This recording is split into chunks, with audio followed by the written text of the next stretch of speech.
She wants to, there's a 3 or 4-year-old that wanted to go into the, I'll talk to you about it afterwards. Okay, all right. Yeah. Ooh. Maybe I'll reach out after the meeting if you don't mind. And Yeah, I'll do that. All right. Okay. Hey, everybody. Hi. Hey, Brian. Hey, everybody. Hi, Linda. Hi, Bob. Hi, Goshen. Good evening. Hi. Diane, I thought you were going to have a stand-in today. Did your plans change?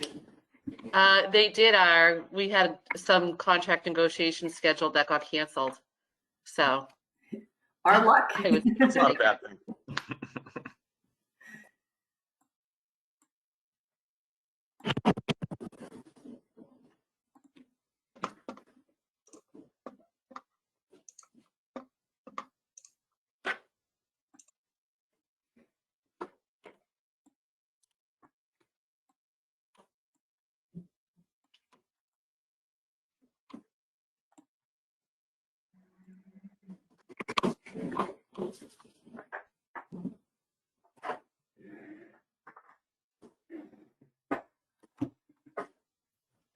Looks like we have 7 if we want to jump off right on time. Perfect.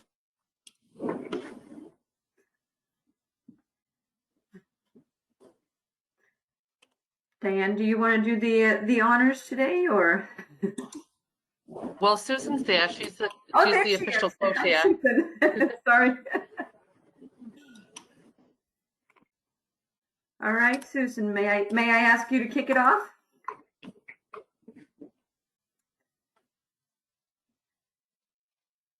I can see Well, we you can't talking, hear you for some we reason. can't hear you. Your microphone's on, but we can't hear you.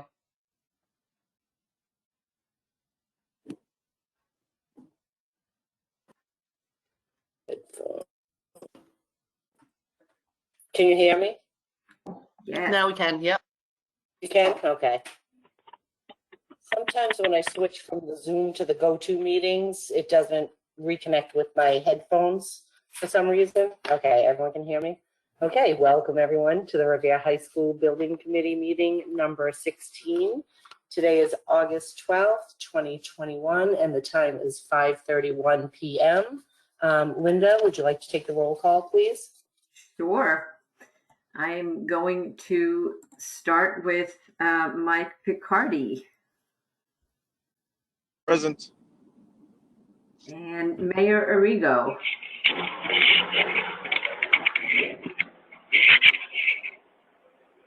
I'm going to note Mayor Arrigo is absent. Stacy. Stacy was here, but just disappeared a second ago. She was just here. I don't know if she got kicked off. She was here. I'll alphabetize her by her last name and hit her again later then. Susan Gravelisi. Here. And Dr. Kelly. Here. Carl Svensson.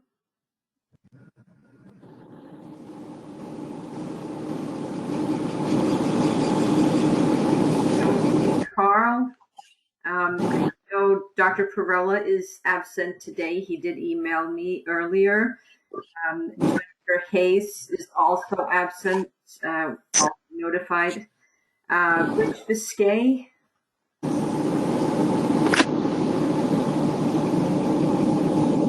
I think Rich emailed that he wasn't going to be able to make it as well. No, Exactly. he's away.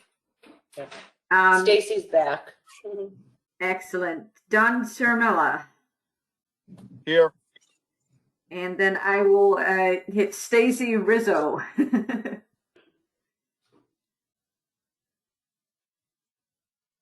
I see you talking, but I can't hear you, Stacy.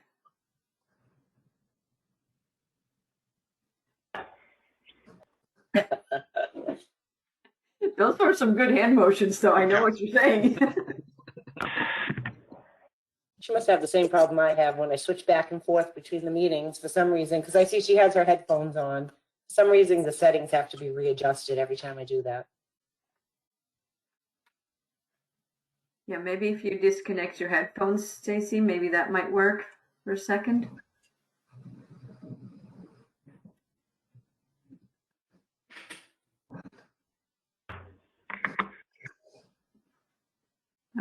I will continue for now while you do some technical support. Nick Rystrom. Here. Excellent. Jerry Visconti Here. and Patrick Keefe is Absent. absent. Okay. And then I am just going to note for attendance also that we have the left field team, the Perkins Eastman team, and the Warner Larson team. So welcome, everyone. Also have one. We also have our engineer team is here. RFS. Oh, perfect. That's right. Welcome, guys. Hi, guys. My name is Goshi Imran. I'm a mechanical engineer with RFS. And I'm Chad Montrose. I'm the senior project manager for RFS for the project. Okay, excellent. Welcome, gentlemen. Thank you. Stacy, any luck with your microphone there? I don't know. You tell me. Oh, yes. There you go. Stacy, I know you were looking forward to hearing my melodious voice. all right. So you are present. Is that correct? Well, yeah, Perfect. I'm here.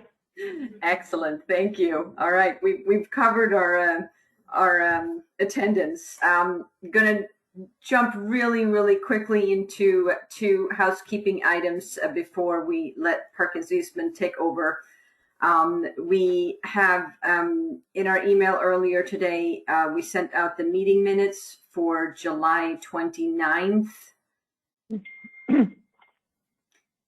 And like to see if there's a motion to approve those. Motion to approve the minutes? Second by Susan. Excellent. Thank you. And we'll do another roll call for Mike Picardi. Yes. And Stacy. Yes. And Susan. Yes. And Dr. Kelly. Yes. And Don Ciaramella. Yes. Nick Rystrom. Yes. And Jerry Visconti. Yes. Excellent. Thank you very much. Just to put them up on the screen here, I can actually share my screen as we continue. Next item, hold on, it's just catching up. There we go. Next item for motion is to approve invoices to be moved forward for July work. And these invoices are the July invoice from left field in the amount of $21,000 that we have every month. And the second invoice is the Perkins Eastman July invoice in the amount of $84,420. Would you I'll like make a that motion separate? I'm sorry, separate or together? They will both be sent to Revere. So we've previously approved them as one grouping for July invoices. Mm-hmm. And then the school committee will approve them separately, Stacy. Right. So Diane, did you want to continue with your motion? Sure, I'll make a motion that we approve the invoices for July. And I'll I'll second second the that motion. Excellent. Thank you very much, ladies. I will do another roll call for Mike Picardi Yes. and Stacy. Yes. And Susan.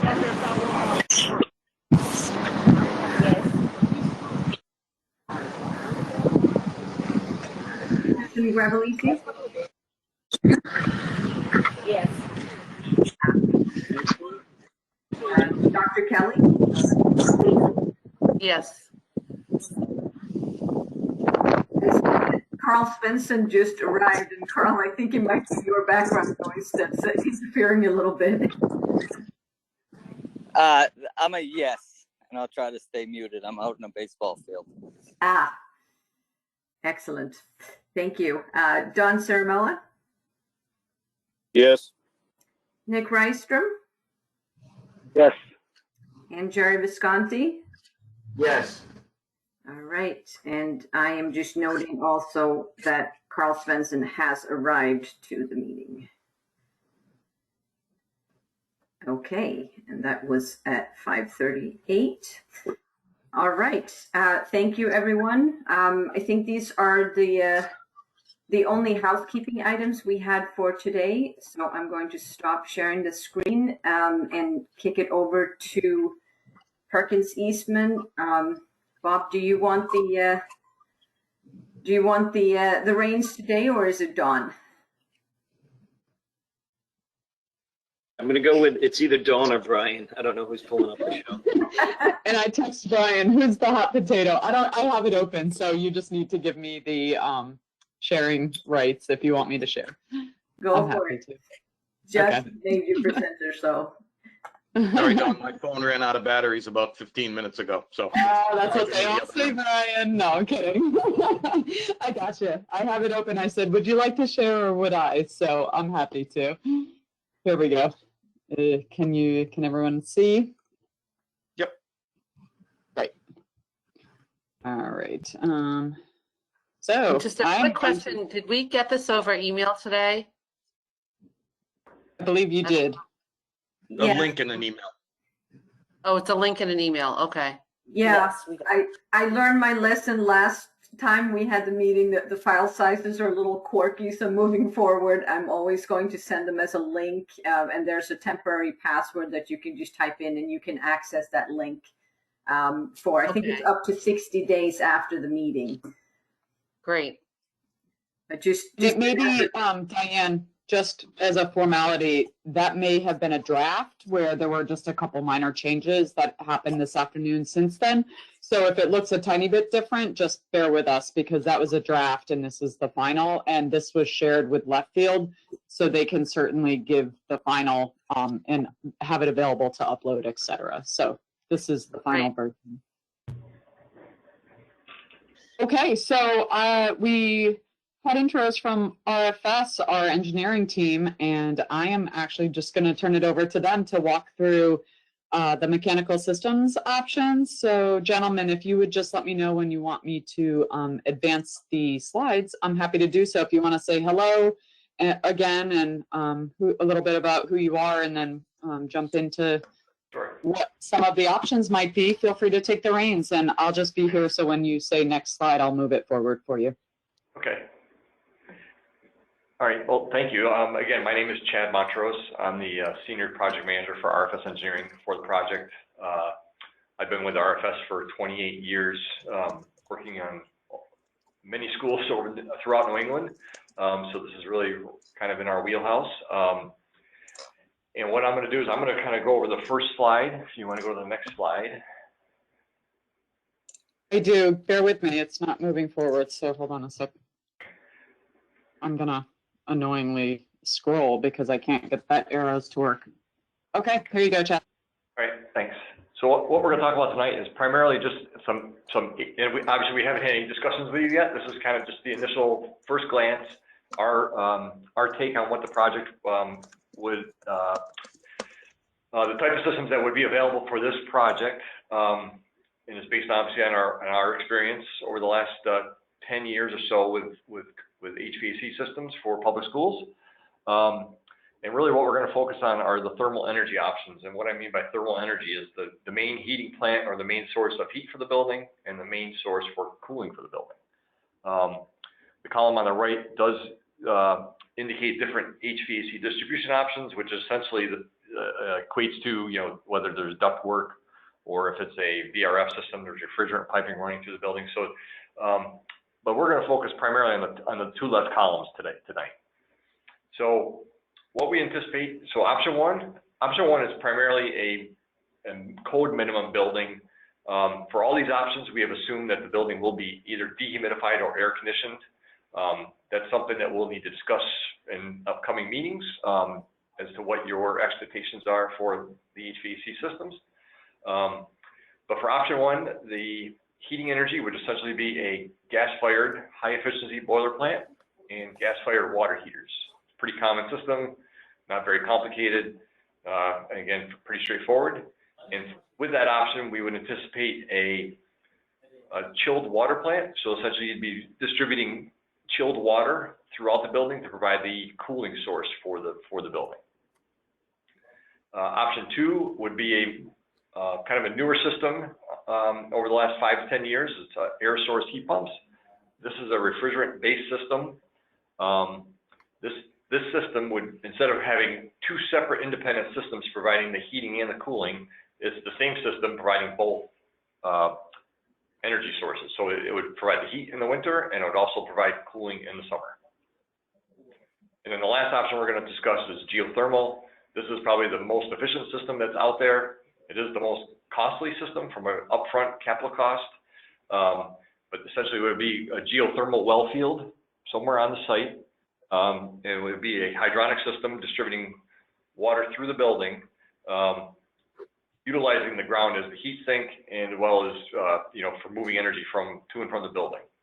All these systems again have different distribution options, which we would evaluate depending on which system is selected. It's probably a little bit premature to talk about that until we get into the more details of what the preferred architectural or educational program is. Mainly because some of the options, like a VAD option, the top number A on option 1, that's going to require large ductwork to be distributed in the building. It might be more difficult to do that if the existing building is renovated as opposed to a new building. So we'll need to kind of evaluate that once the design is further along. Any questions on the first 3 options? I actually have one question. Is there any impact of site location on the geothermal option, or is that pretty much available no matter what? Yeah, I was just going to ask the same thing. The soil conditions, don't they come into play? Yeah, so for the geothermal option, we would need to do a hydrogeological study of the site to make sure it is appropriate or it can be accomplished on the site. I would tend to think it is possible given the proximity to the ocean, and there should be plenty of groundwater to help or to support the system. But that would definitely be something that would need to happen if we're going to go down this road. I don't think, given the sites are relatively close to each other, I don't think one would be much different than the other. Great, thank you. The existing site has quite a bit of clay at the existing site. So I don't know. I think wouldn't that inhibit the ability for the transfer of heat? So I like to chime in real quick. So you typically for a commercial type of geothermal, you would have like a well that's, each well would be like about 500 feet deep. That's sort of a standard. And then in some instances, if you have certain unideal conditions where, you may have issues with thermal heat transfer, then there is always an option to go deeper. So, you could end up at 600 feet or 700 feet or something like that. Obviously, that's something that can be evaluated after the test is done to evaluate the actual conditions and see if it's feasible. But mostly, where we are, where the school is, I just don't foresee it that as an issue. Typically. Mm-hmm. Okay, so I'll ask one more question, Chad. Sorry. Yep. And I know you said that it's a more expensive upfront system. Can you give us an estimate on the price differential? Not right now, I can't. We can certainly develop that. Okay. Is it typically like? Sorry, Diane, keep going. I was going to say, is it typically like double the cost or triple the cost, or it really depends on where those wells get dug? Yeah, it's really dependent on what the heat transfer capability to the ground is. So it really varies. I'm just not that familiar with the sites that are in Revere right now, or that you're evaluating compared to other sites we've done in the past. you know, some projects we do, and it's in a very granular soil and doesn't have very good heat transfer.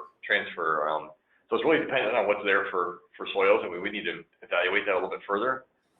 We can certainly pull that information together for the next meeting or the next time we meet, talk about HVAC, and have that information for you. Okay, great. And I Sounds just like have we one should, Chad. additional Sounds like question. there's a lot of interest in this. Excuse me? I just had a question. It's obviously more costly. Is it more cost efficient in the end result using the geothermal? Definitely, it's Yes. an upfront capital cost that is higher, but the operating costs are lower.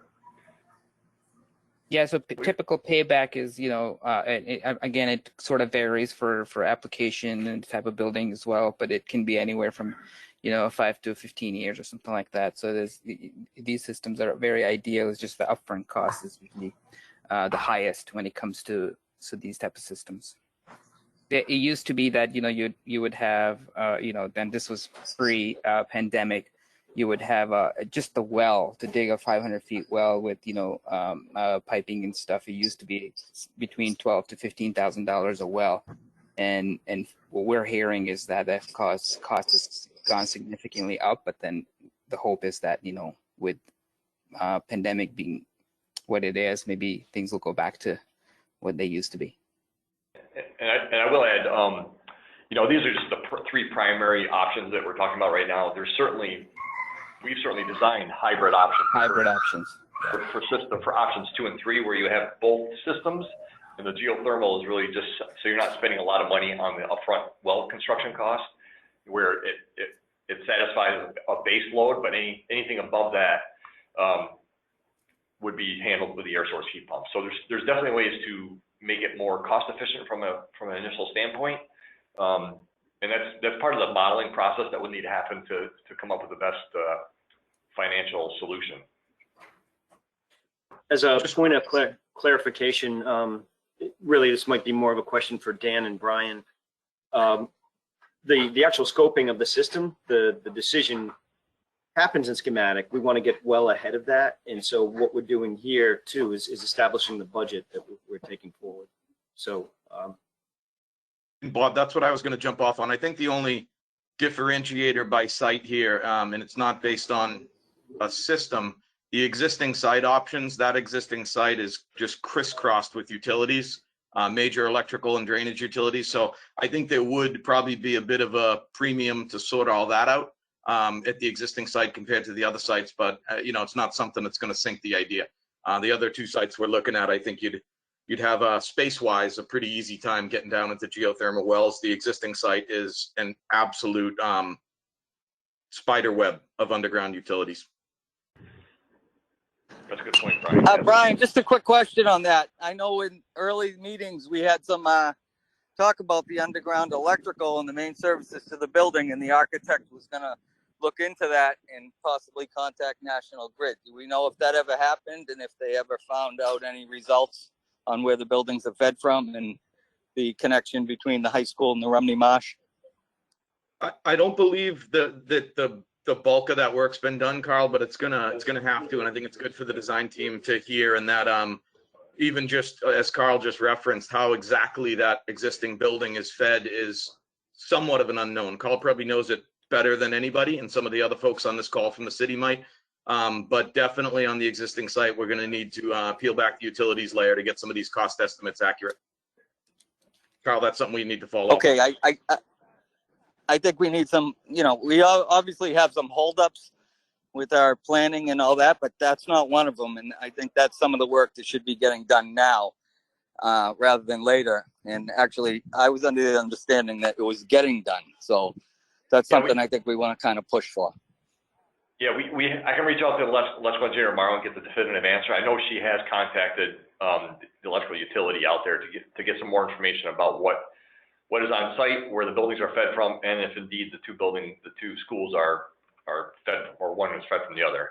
I know we have reached out to them with some initial questions. I'm not sure we heard back yet, but we'll follow up with that.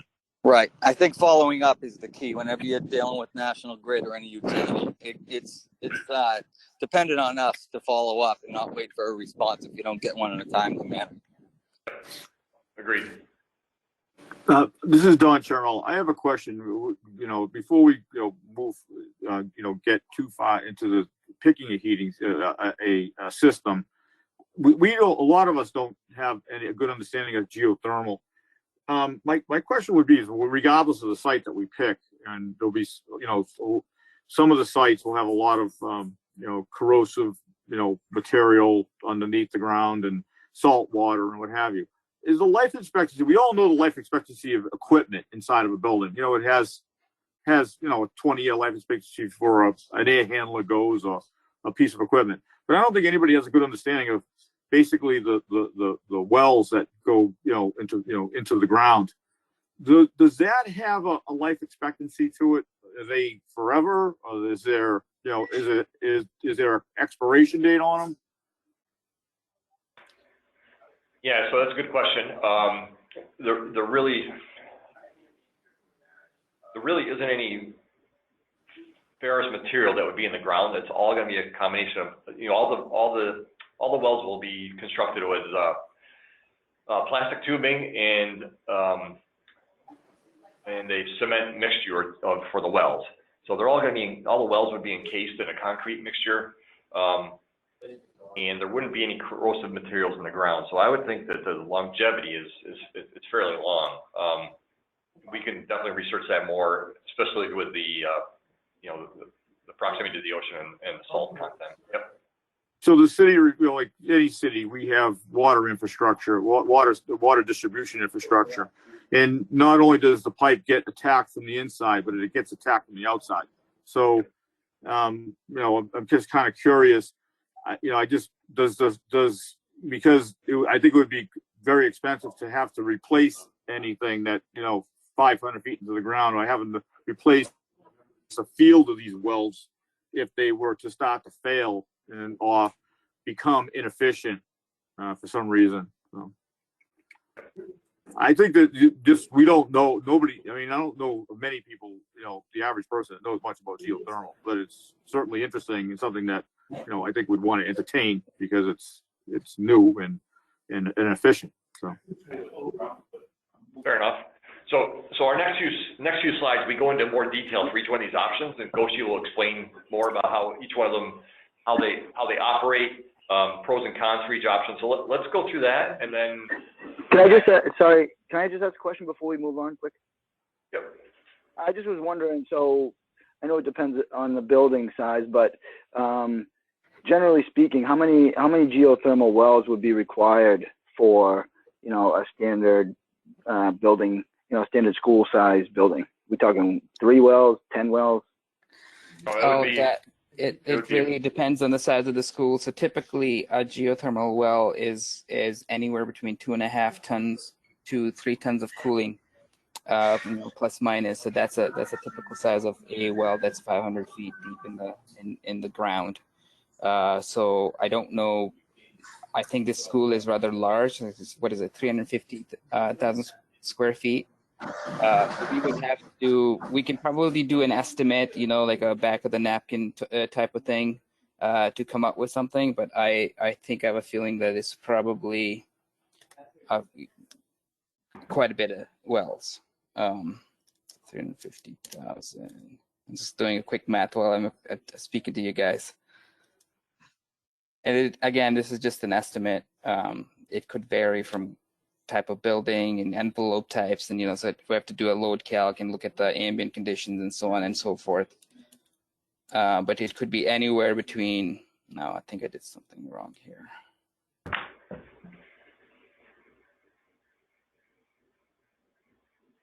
Yeah, so my calc is coming to like 400 tons of cooling required, and so 400, if you divide that by 3 tons, that's about 130 wells. Just a lot of wells. So yeah, that is what. Okay, thank you. Yeah, generally there's over 100. Something hybrid makes a lot more sense. Okay,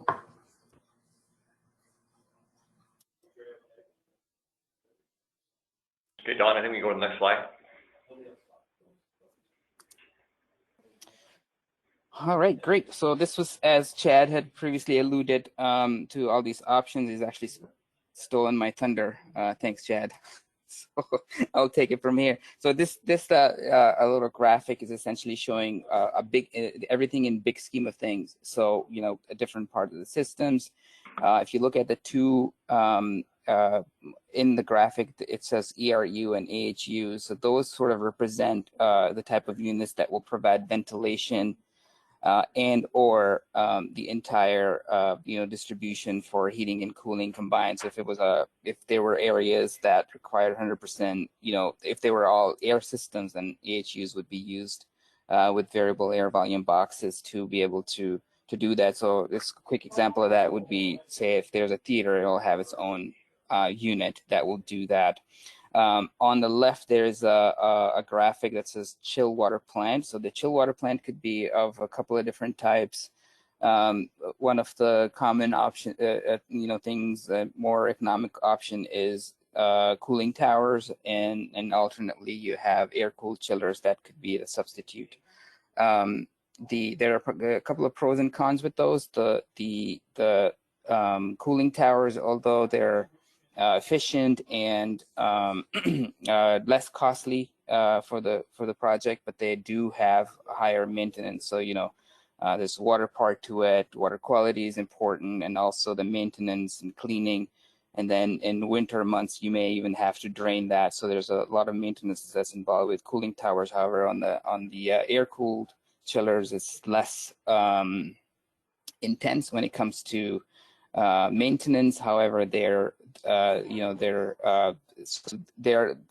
different qualities are available in those as well. So, you know, from a standard to like a, you know, variable speed compressors and so on and so forth. So you have that option for a chill water plant. And then in conjunction with that, you would need, for heating, you would have you know, a natural gas, which I believe is what at the school right now. So which, you know, and alternatively, usually you would have a propane, but since it's in a city and you have gas, you would have a high efficiency condensing boilers in a mechanical room that would provide you know, heating source, and also that source will also be used for dehumidification during the summer months where needed. It could be a package unit as well too. And then similarly, the domestic water heater systems will also be on a natural gas. So that would be your thermal sources. And as far as how spaces are heated and cooled, you could have many options, because now you're building with these type of systems, you have, you know, hot water pipes and chill water pipes distributed throughout the campus and buildings, and then they can go into different fan coil units, VAV boxes, chill beams, what have you, to be able to do both heating and cooling. This particular option can be shaved back down to just like, say, if you only wanted this building for whatever reason, sometimes budgets are a concern, you could only have a building that just has ventilation, you know, which is code required, and with the dehumidification, and then most of the spaces are heat only, and then there's select spaces that could have cooling. So there, you know, there are different ways to go about that. Any questions so far? I'll just say that we definitely want cooling. We definitely want AC. Cool. It's been a problem in the district. Yeah. Yeah, our assumption to date, just on very early pricing, was full AC. You need to follow through on that a little bit on how to achieve that. Yeah, and I think that's what we assume too, that you guys would want air conditioning. I think it's for a brand new building. It's a nice to have. Can we go to, if you guys have no more questions for this one, we'll go to the second slide.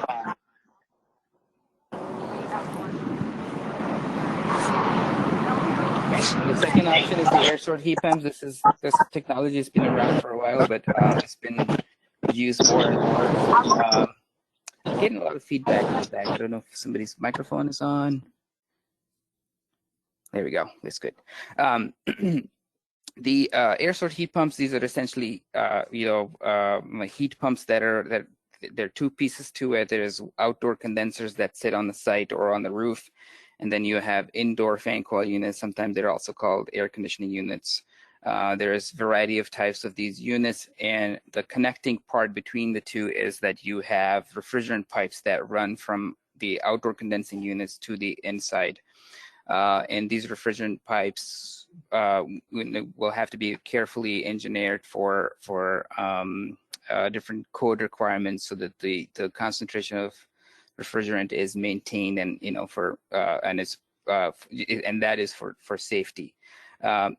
In conjunction with that, you obviously need ventilation, so you could use packaged rooftop units. These on the top left corner there, it says ERUs that has a built-in DX coil if it is a rooftop unit that will just provide ventilation, and that unit will be sized or designed so that it could do both heating and cooling with ventilation air, but just that part. So the actual heating and cooling of the building will be through VRF system, which is also called the air source heat pump system. And then so these both options are all electric, 100% electric. There is no fossil fuel or anything like that is used. It's a much more economical option. I think this is one of the, surprisingly, because of, I guess, the competition in the market, they are one of the least expensive options out there. As far as the domestic water domestic water is concerned, you would have electric, domestic water heaters. You have multiple options. You may have one central plant, or you may have distributed, domestic water heaters throughout the building to be able to provide water to, bathrooms, kitchens, sinks, etc. Any questions?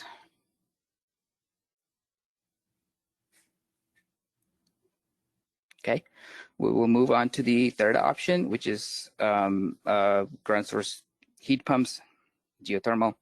Essentially, you have a well field where you have a lot of wells where heat is either rejected to or drawn from to be brought into the building, and the water-to-water heat pump is a piece of equipment that is used to then further distribute the tempered water into a water loop that goes around the building and then feeds all miscellaneous devices. That includes your ventilation units, air handling units that may be just designed or sized for providing not just ventilation air but also heating and cooling.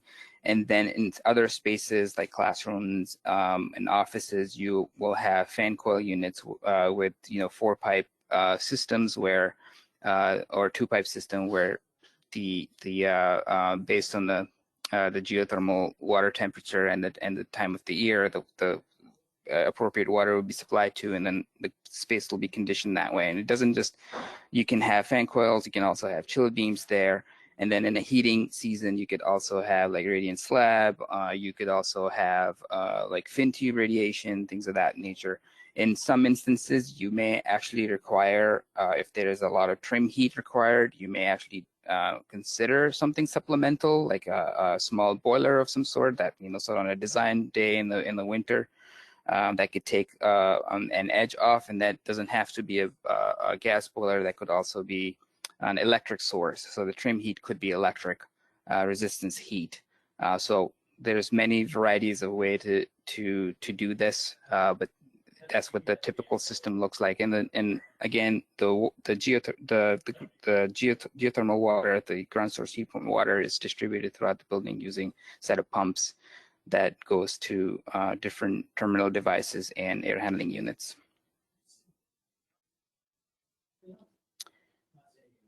Any questions on the description of ground source heat pumps, geothermal systems?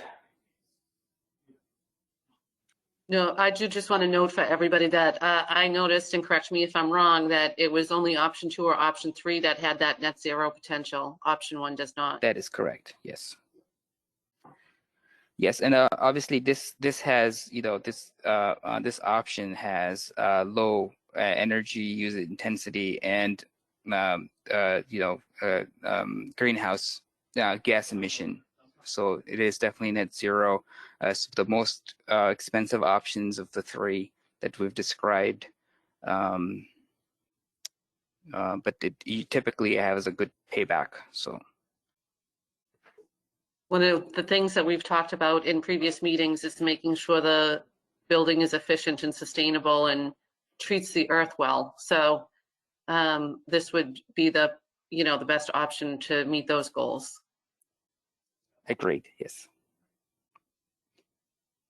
I would just add that, the better the envelope of the building as well. So, if you have a better R values to the walls and roof and better glass, that is used for glazing, that also helps reduce the amount of tonnage and, heating source that you need to condition the building. So that also plays an important role when we're designing an efficient building. The combination of the two can go a long ways.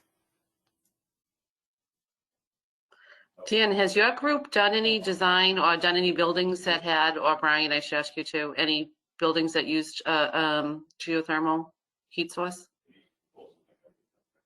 I'm going to defer to Lynn Stapleton on that one. Lynn, you have more experience with this than I do, but Dan, sorry to cut you off. I just had to phone a friend. No, Perkins Eastman's done a few of these. Yeah, the MLK school in Cambridge is one. Yeah. We have a couple schools that are currently in the process of doing geothermal wells. Yeah, we're currently looking at one now, Diane, in Brookline, with ground source heat pumps. Okay. I believe there's a couple in Boston as well that have done this. Maybe the one in the north end, the name is escaping me right now, but they just opened.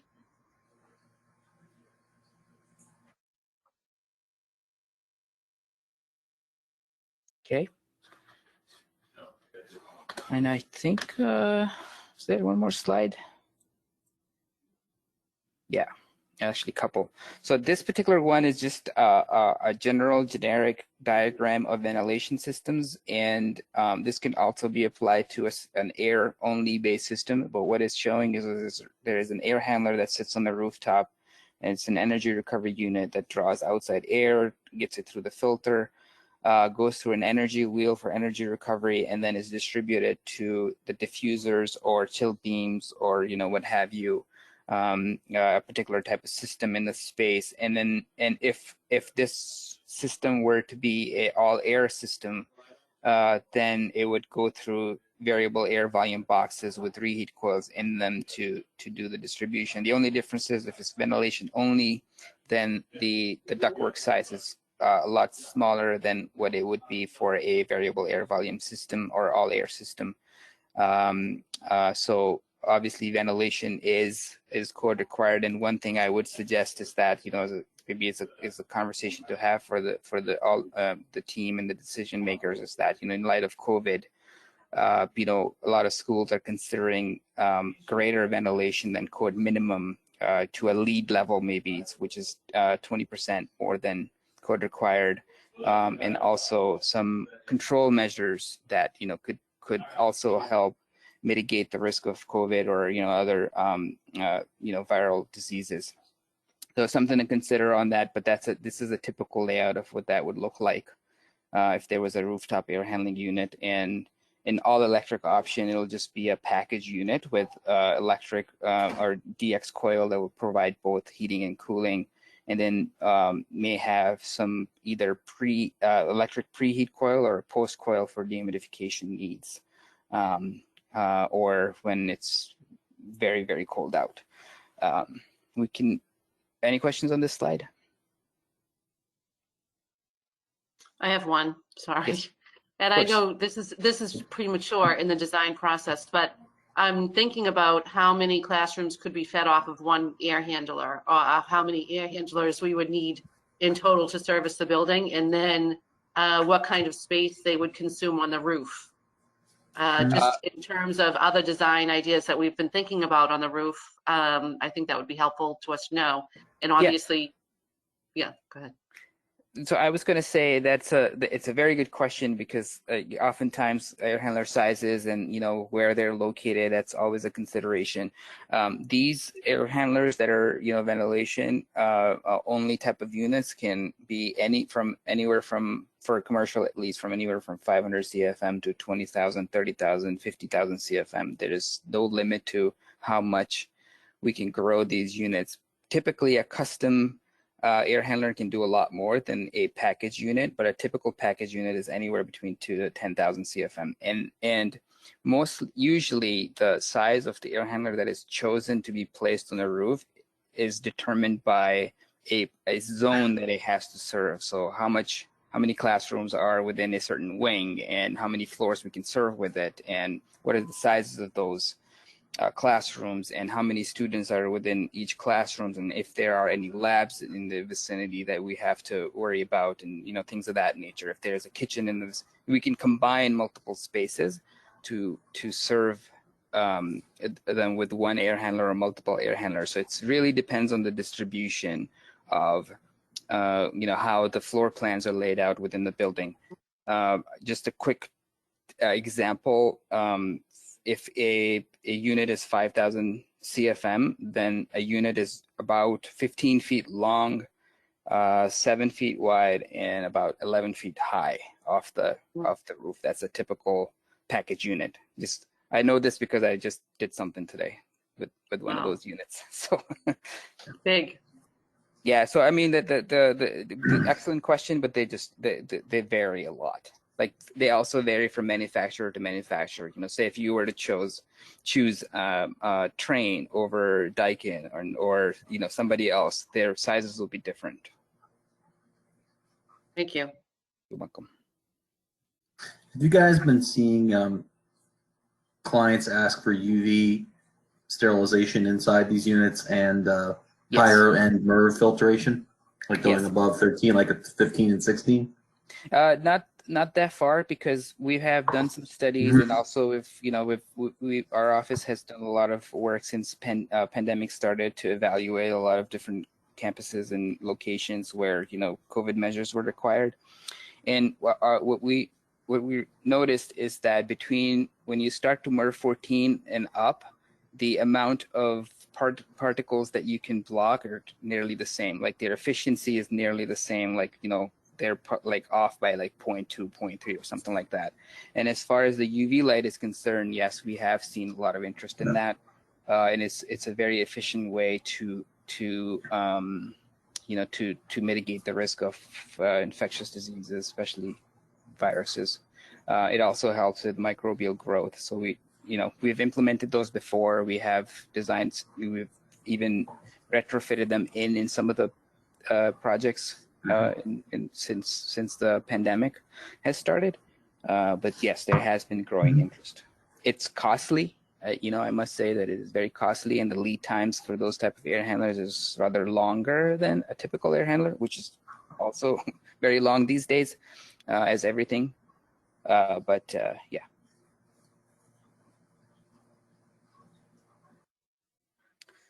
All right, I think we'll move on to the next slide if we have no more questions. Okay, so this slide is essentially just comparing the three different systems and sort of just touching a little bit on their pros and cons. So we can probably just start from left to the right and look at the pros. So out of the three options that we see, probably the lowest first cost will be with the air source heat pumps, and not the chiller plant with gas condensing boilers and the ground source heat pump. The ground source heat pump would be the most expensive of the three. So there's that. The option number one is really, it allows you to have a more conventional approach. These are type of the systems that's been around for a while. You have ducted systems, a lot of fan coil units, and so on and so forth. They're very straightforward as far as the industry is concerned, and maintenance is also very simple, and there's a lot of support available for systems like that. Some of the, and as I previously mentioned, that depends on what type of simple system is implemented. Say if you had a cooling tower, that would require more maintenance. So there's some cons associated with that as well. And there's the number of equipment is also a consideration. The other one of the cons for the option one is also that it rather requires a lot of space, interior and exterior. So you have to have a chiller on the roof or a cooling tower on the roof, and then and the air handlers, they're if it's conventional approach, they're rather large, and so on and so forth. The second option, the air source heat pump option, it's like I previously alluded, it's lower first cost. It has reduced energy use intensity. The COP for these type of systems is 1 unit goes in and about 4 comes out. So they're very efficient in that sense. And again, they're the potentially to eliminate, like you have no on-site fossil fuel when you have that sort of system implemented, especially if you're going all electric. There are some caveats with this type of system. There's a lot of condensers that can end up on the roof. These condensers for a typical commercial building, a 6-ton condenser is a 3x3 by 7 tall, and it sits on a 2-foot tall support stand, and then it has hail guards and wind baffles. It's a robot. So a lot of those can take a lot of room on the roof. There's a lot of refrigerant that's also distributed through the building, and there are some safety concerns with that.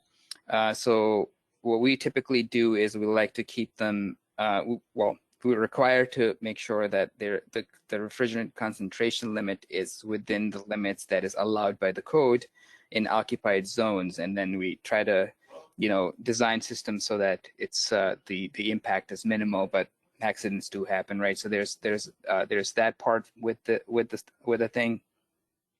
Oftentimes a supplemental system is also required, because if you have a lot of trim heat, domestic water also for a school this size, you would need a separate source for domestic water. You may need some electric or gas-fired equipment to do supplemental heating in the cold months. So that could happen. I'm not sure what the climate is at Revere in the coldest month is. Maybe you guys can tell me. But once we go to start to design that, when we dive in, we get to know more about that, and we can say, okay, it makes sense to do this or that,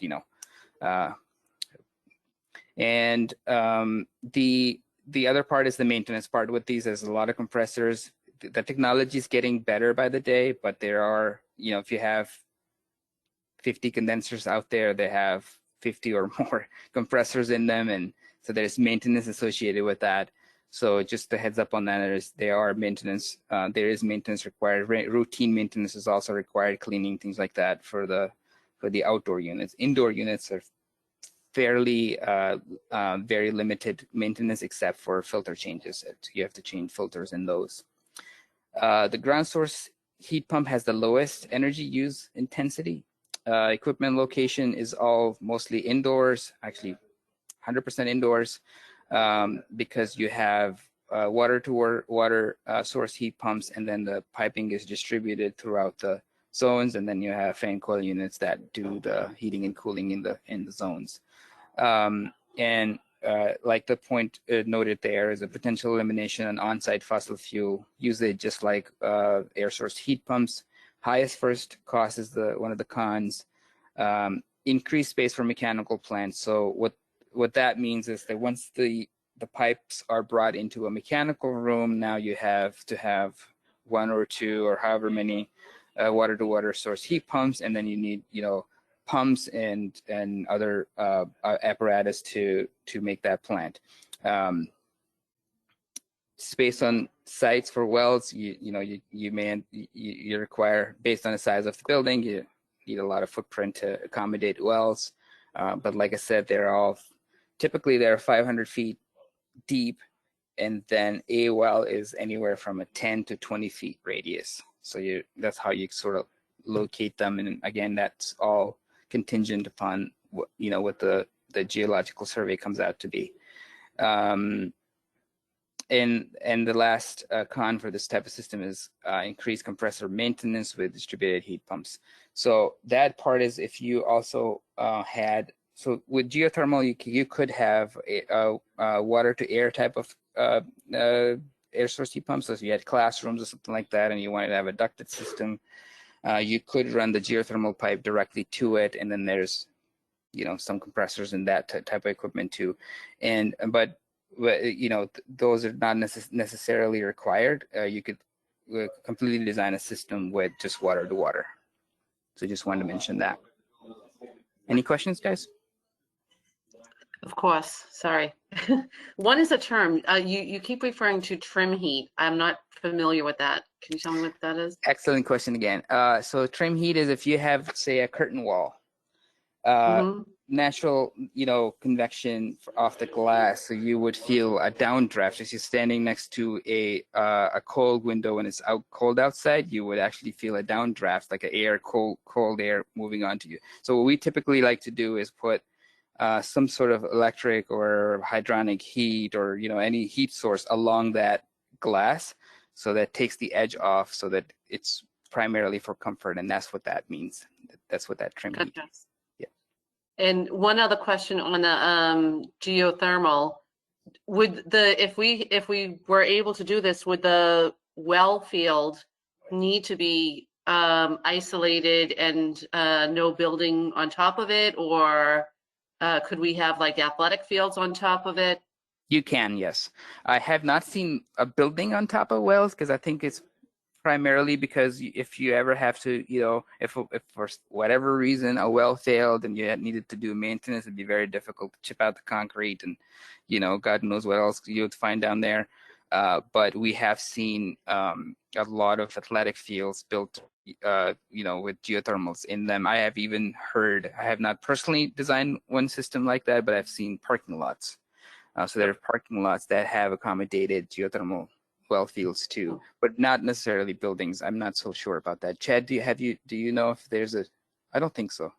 Yeah, I think we try to, unless the site was really constricted, I would kind of stay away from putting the building over the well field. But Bogoshi's right. We've done other projects with a well filled underneath a parking lot.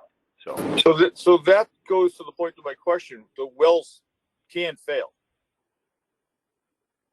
Yeah, I mean, yes. I mean, so there's one of the projects that it's 5-6 years ago, when they were I think 30 wells at theater in Vermont, and it's there was a leakage, so they did the leak test, and then they found, this was during the construction, they found the leaks. So typically, if there is a problem with it, you will find it during the commissioning, and the contractor will fill that. But then after that, the longevity of these is very long. But then, the Murphy laws, right?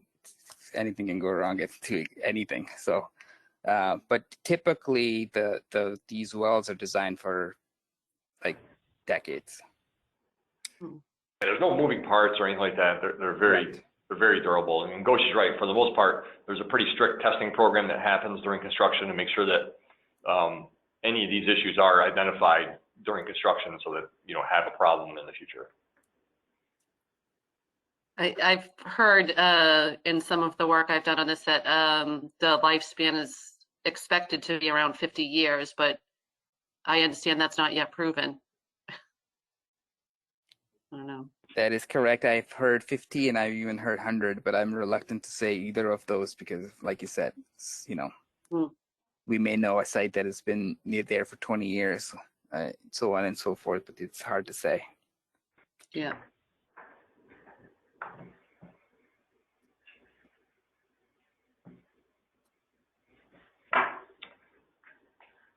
Okay. Question will be, can the project assume the additional dollars, right? That's what we'll have to figure out and carry it through, but that's going to be the hard decision with this one.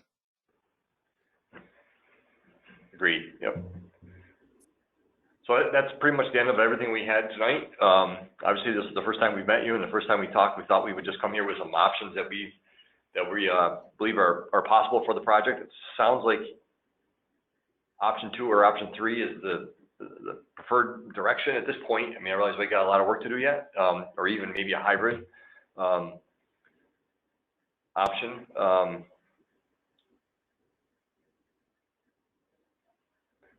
So I guess next steps, you know, we'll need to get together with Perkins Eastman and start evaluating these options.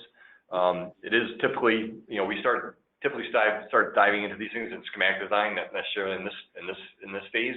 But I think it's right. I think you're right. We want to make sure we pick a system that is a realistic option for the project, so we get it properly budgeted in this part of the phase of the design.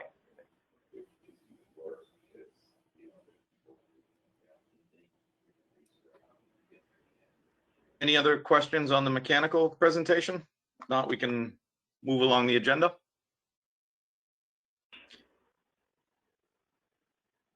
Thank you, Chad and Goshi. You're obviously welcome to stay, but I completely understand if you're moving along after this. Totally up to you. Thank you so much, guys. It was a pleasure meeting you all, and maybe we'll hang out again next time. Thank you guys very much. That was great. Bye. Thanks, fellas. So just real quick, that was agenda item 5. Just a quick, verbal note on agenda item 4, which was really just on there. It's a placeholder, same as 2 weeks ago. We have not received comments from the MSBA on the PDP yet. We did check with them. They're working on it. Didn't get any feedback. That's pretty typical. Usually we'll get feedback once we get all their questions, but that's just a quick note for agenda item 4, and we can move into agenda item 6, which is an initial presentation about design bid build chapter 149 versus CM at risk.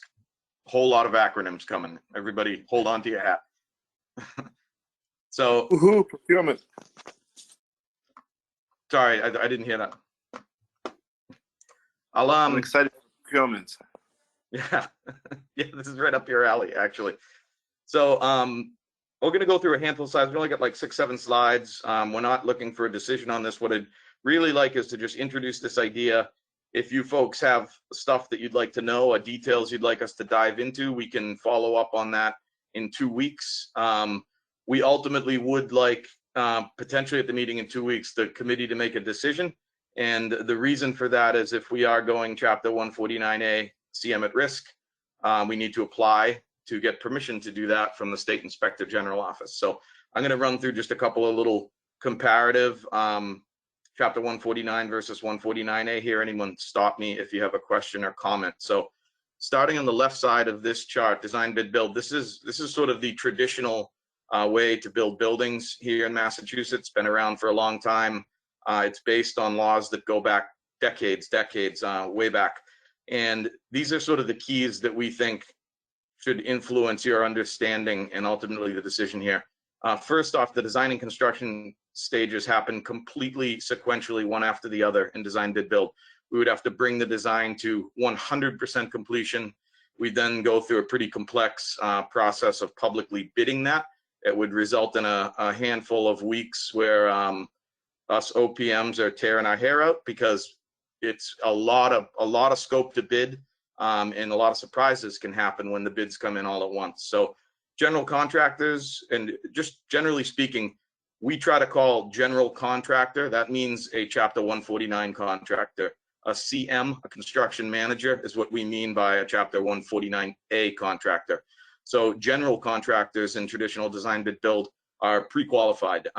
That's a relatively low bar, pre-qualified. That doesn't mean you're picking who you like. That doesn't mean you're interviewing staff. That doesn't mean you know who the team is. That means the company at the state level is qualified to handle a job of this size. Generally speaking, the low responsible bid is selected. If the bid is complete and responsible, there are no options. That's your contractor. A lump sum contract would be executed with the general contractor. If they end up coming in under that contract, they get the money. This is one thing you'll hear from me a few times is the accounting is much more simple in the old method in 149. 149A accounting is much more detailed, but to me, that's what you have us and Perkins Eastman for. We know how to do the CM at risk accounting, but the drawback to the accounting being simple is they get the money. They get the low bid, they get the job, they finish the job, they get it all back. There's multiple ways in 149, the right side of this chart, where savings would flow back to the owner. Typically, there's really a single shot bid package for design bid build. That's partially based on we have to have the whole thing designed And the whole building design means all the trades, all the different engineers have to bring it all the way to design. It's a lot harder to separate that out into an early bid package to get the process moving. It's a competitive bid process, but it is not a collaborative process. We are not sitting down in advance with any of the general contractors. We win the low bidder, and they simply need to execute what's on the drawings. Any errors, any omissions or owner change requests absolutely will become a change order. I think change orders is a common phrase to those who do a lot of design bid build contracting. My joke is, it's a bad joke, but if you sneeze on a design bid build job site, somebody might send you a bill. If you've had previous experience with projects that racked up a whole lot of change orders, chances are you were working in this part of the law. One of the things that people advocate for design bid build is they appear to be lower in cost. There's a few reasons for that. One is simply that in the Chapter 149A universe, the contractor carries their own contingency. There's 3% right there. So typically bid results can be about 5% lower in Chapter 149. But going down here, there's no ability to negotiate with subcontractors. You get the low bid straight through. All bid savings go to the general contractor. That's sort of if they finish under budget, they still get paid the money. Simple accounting, but there's no way to keep track of where they might have saved money.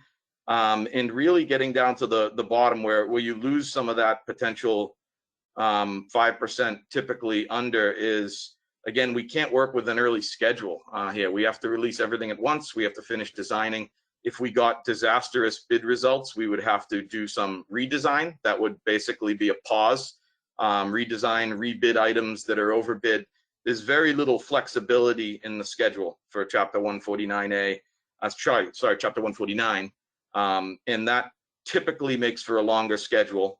And typically that starts eating away at those bid savings that these jobs tend to come in about 5% under.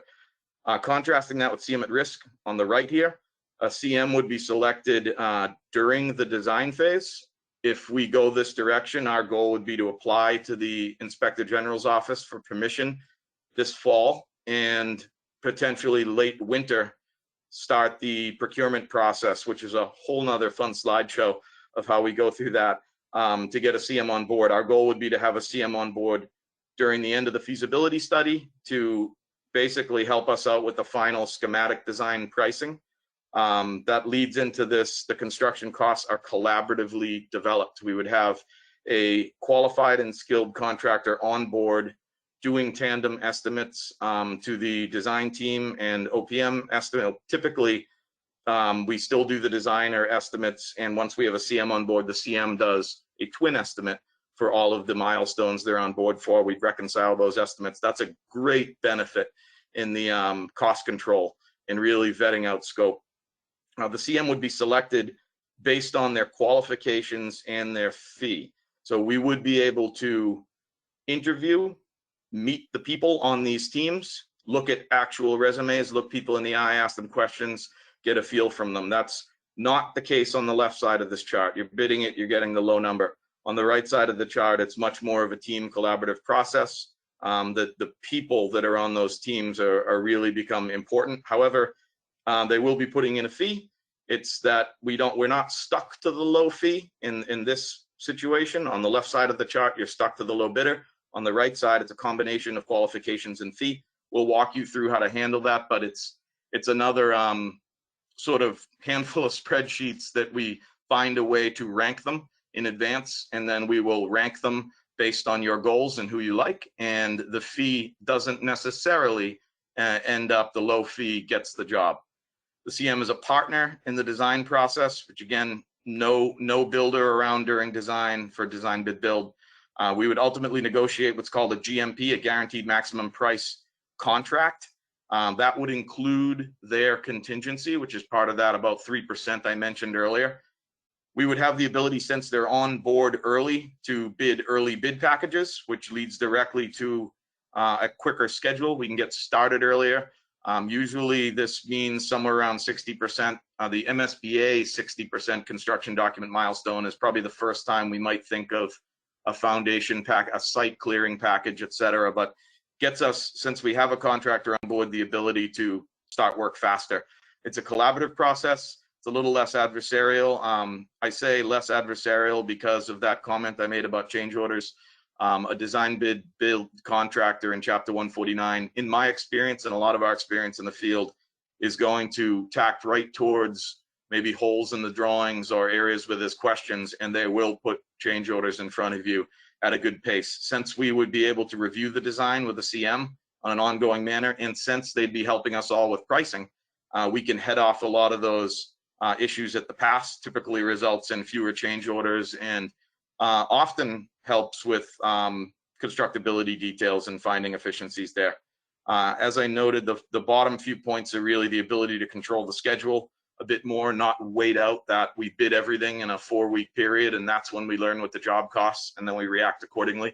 We would have milestone estimates. We could bid a little bit of the scope early. We could bid the steel before we bid the interior.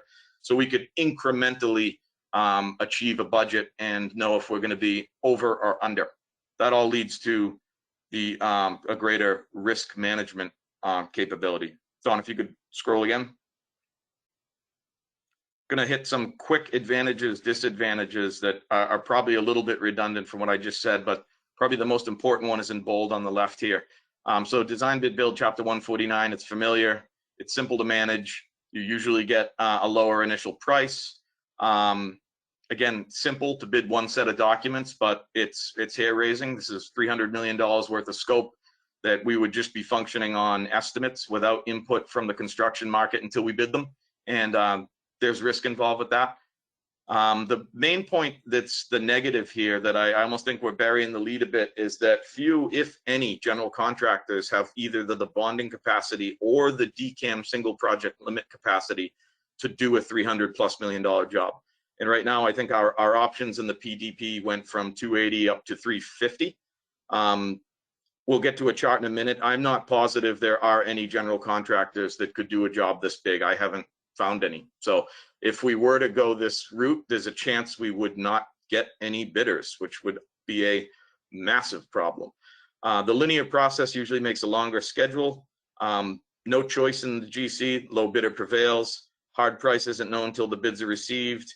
Minimal GC project management's another sort of item here that tends to keep this cost a little lower. I'd mentioned that the 3% contingency would be added in on the right, but typically CMs staff these jobs better, and you do pay for that. So I think that's something that is worth every dollar in my opinion. And if we do go CM at risk, we'll even be comparing proposals from various CMs that could vary 20-30% with the people power, the hours they put on it, and that might factor into, well, someone's a little more money, but we're getting a lot more attention and a lot more management. And that goes a long way with a job this big. This is going to be a site that we could be doing $7 or $8 million of work in 30 days. And they absolutely are going to need bodies in trailers to manage that. I mentioned how this process can be a little adversarial and that you can get a general contractor whose specialty is criticizing specs and drawings to create change orders. There's a lot of them out there. Prone to changes in claims, which could increase those final costs. So typically people come in low and then the change orders hit and these costs rack up. Our inability to create a faster schedule usually creates that these jobs end up expensive towards the end. Any modification results in a change order over here. On the right side, the selection for a CM is based on qualifications, experience in the team, rather than a low price or a bid. They are involved during the design. We can do multiple bid packages. There are a number of contractors in the state who do this work that we're familiar with, Perkins Eastman's familiar with, that have bonding capacity. The accounting is significantly more complex, but that's not a problem for us. We can handle that. We can walk you through whatever you need. That higher upfront cost is also due to the ability for us in Chapter 149A to plug costs above bid costs. And quick explanation of that, it's probably the most old-fashioned example, is if we go into a bid and notice at the last moment that an electrical plan has 6 light fixtures in a room and the electrician bids those 6 lights, we notice that in advance and the architectural plan has 10 lights, we will plug that delta. So we know we'll get a bid that only has the 6 lights. We know there need to be 10. We'll carry a hold or an allowance to cover that delta. That's part of that. They review the drawings with us. They go through every drawing, every spec, and if we find any of those holes last minute, we can plug them. That's generally a good thing because those would be change orders if we didn't plug them. They'd be change orders that get marked up. Bidding is a little bit complex with this because we can split it up, but again, that's something we can handle. If you could scroll forward one more, there's a summary here. Thank you, Don. So Chapter 149A, traditional method, best suited for less complicated projects that are budget sensitive, but are not schedule sensitive and are not subject to change. You really need to design that building, draw the building, bid the building, and live with what got designed. Chapter 149A, best suited for projects that are time sensitive, challenging to define, or subject to potential changes.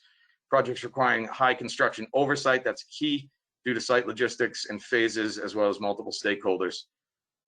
If you could keep scrolling here, I'm going to try to get to the lead. If you can't tell, our team feels strongly that this is a CMR project.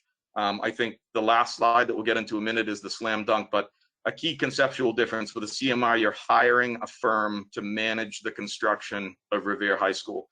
With design bid build, you are purchasing a building according to the drawings that get bid. And we are really locked into that. If we started making changes with a design bid build contractor, you can expect to pay a premium for that. Scroll, please. Couple more slides. Cost differentiators and schedule differentiators. I already talked a bit about the cost differentiators. Typical CM at risk can be viewed as more expensive. The fact that the contractor has their own contingency is one of those things. Pre-construction is another that adds up here. Pre-construction is not free, the time they would spend before construction. However, it's going to be peanuts when you look at the whole budget. Pre-construction is usually couple $100,000, and we end up getting a year and a half of really detailed constructability, pricing, logistics info, and we know the contractor who's going to run that job site and keep the school safe or keep the site safe. So we have a lot of time in front of them. Pre-con is worth the money, but it does drive up the cost compared to regular design bid build.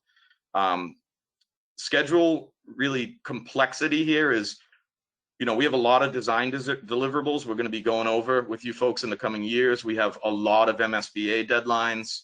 We have other things that can impact how we want to approach construction, like weather or the school schedule, depending on where we build.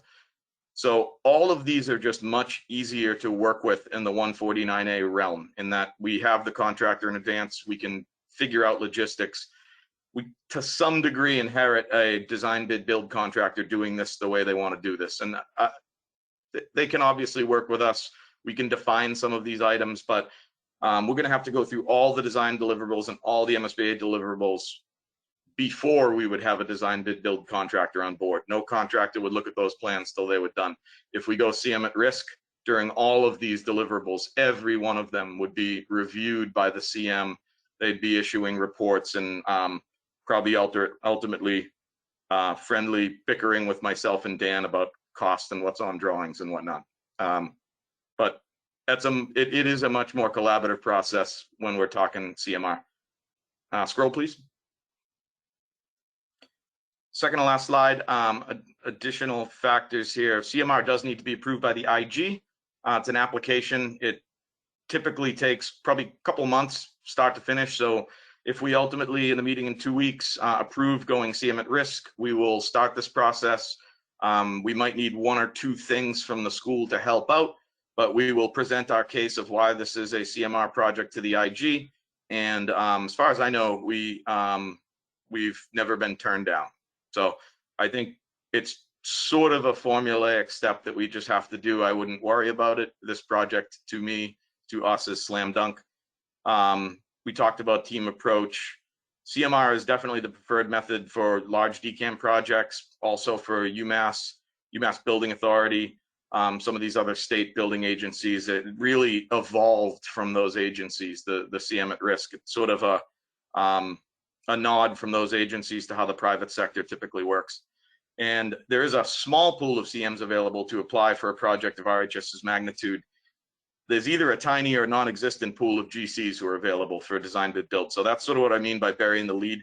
I'm not sure design bid build is even an option on this job, because if we go to the last slide, this next slide is a list off of the DCAM website from last week. It's current, that shows one really key factor. The second to the right column here, single project limit. Not only do these contractors need to get bonded for these projects, but they need to be allowed by DCAM to do them. So I downloaded the entire list of all contractors that are DCAM certified. We filtered it down to just general contractors, and we organized it by single project limit. I drew a big black line down about where your budget is. And what you can see here is the companies in gray are companies that, to our knowledge, do not do this type of work. This type of work meaning MSBA schoolwork. The companies highlighted in green are most of the usual suspects that will be pursuing this job. They are all CM at risk firms. I'm not positive if some of these dabble in design bid build. The handful I've talked to do not.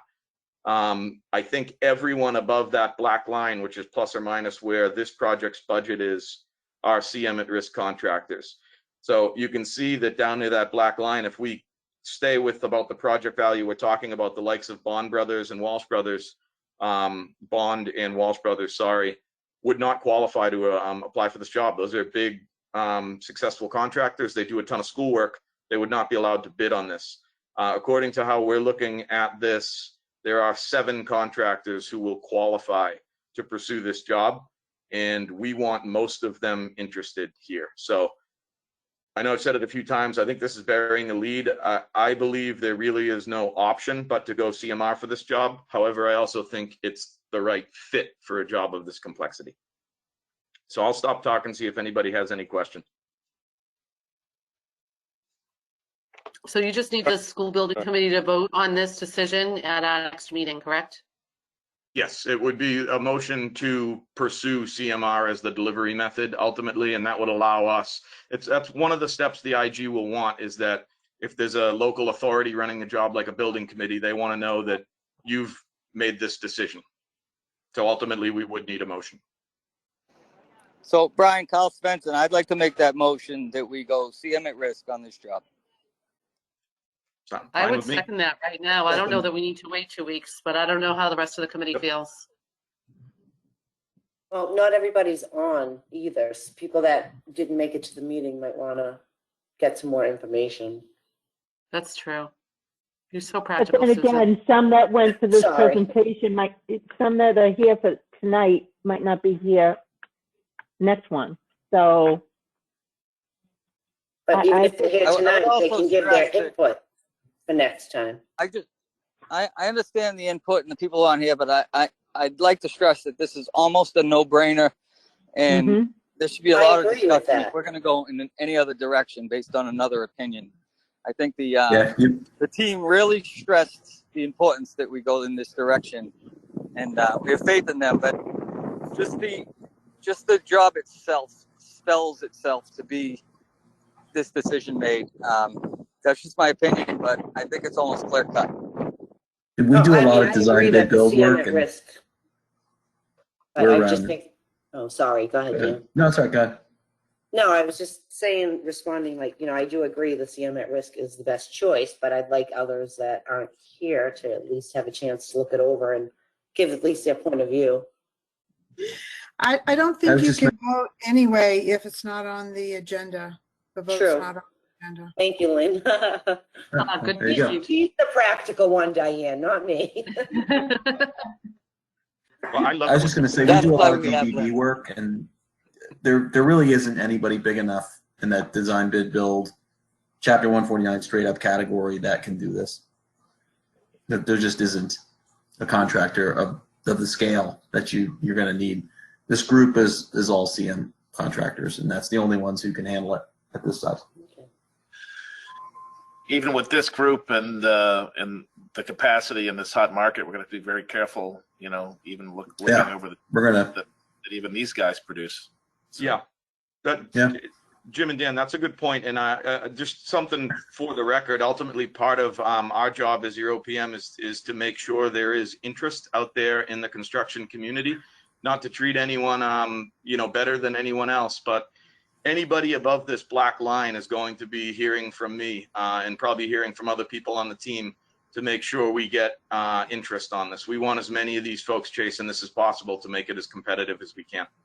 I'll go one step further. I want to talk to the two people below that line and see what they can do to get their bonding limit up. Yeah. So Yeah. That's a good one. And we should include Shawmut in that because we have options over 308. And, you know, Shawmut's done good work for us on some of our other projects. Anybody down in that high 2s, low 3s range should get all their projects submitted, try to get their number up because it would be unfortunate to end up 310. DCAM, to my knowledge, will say, you know, close but no cigar doesn't count. They're out. Brian, I can tell you Commodore is actually doing the design bid build on the Cape for us right now. It's cool. Mm-hmm. So really? you might want to turn them green. Okay. They probably will chase it.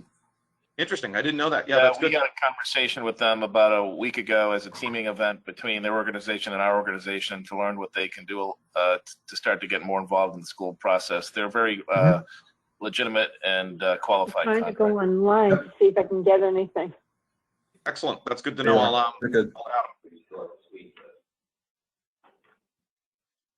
okay. Well, what I can do is I'll reach out to the folks who aren't on this meeting, and I'll see if I could just run them through some of this or give them a little debrief before the next meeting, and we can put it on the agenda and make a motion then.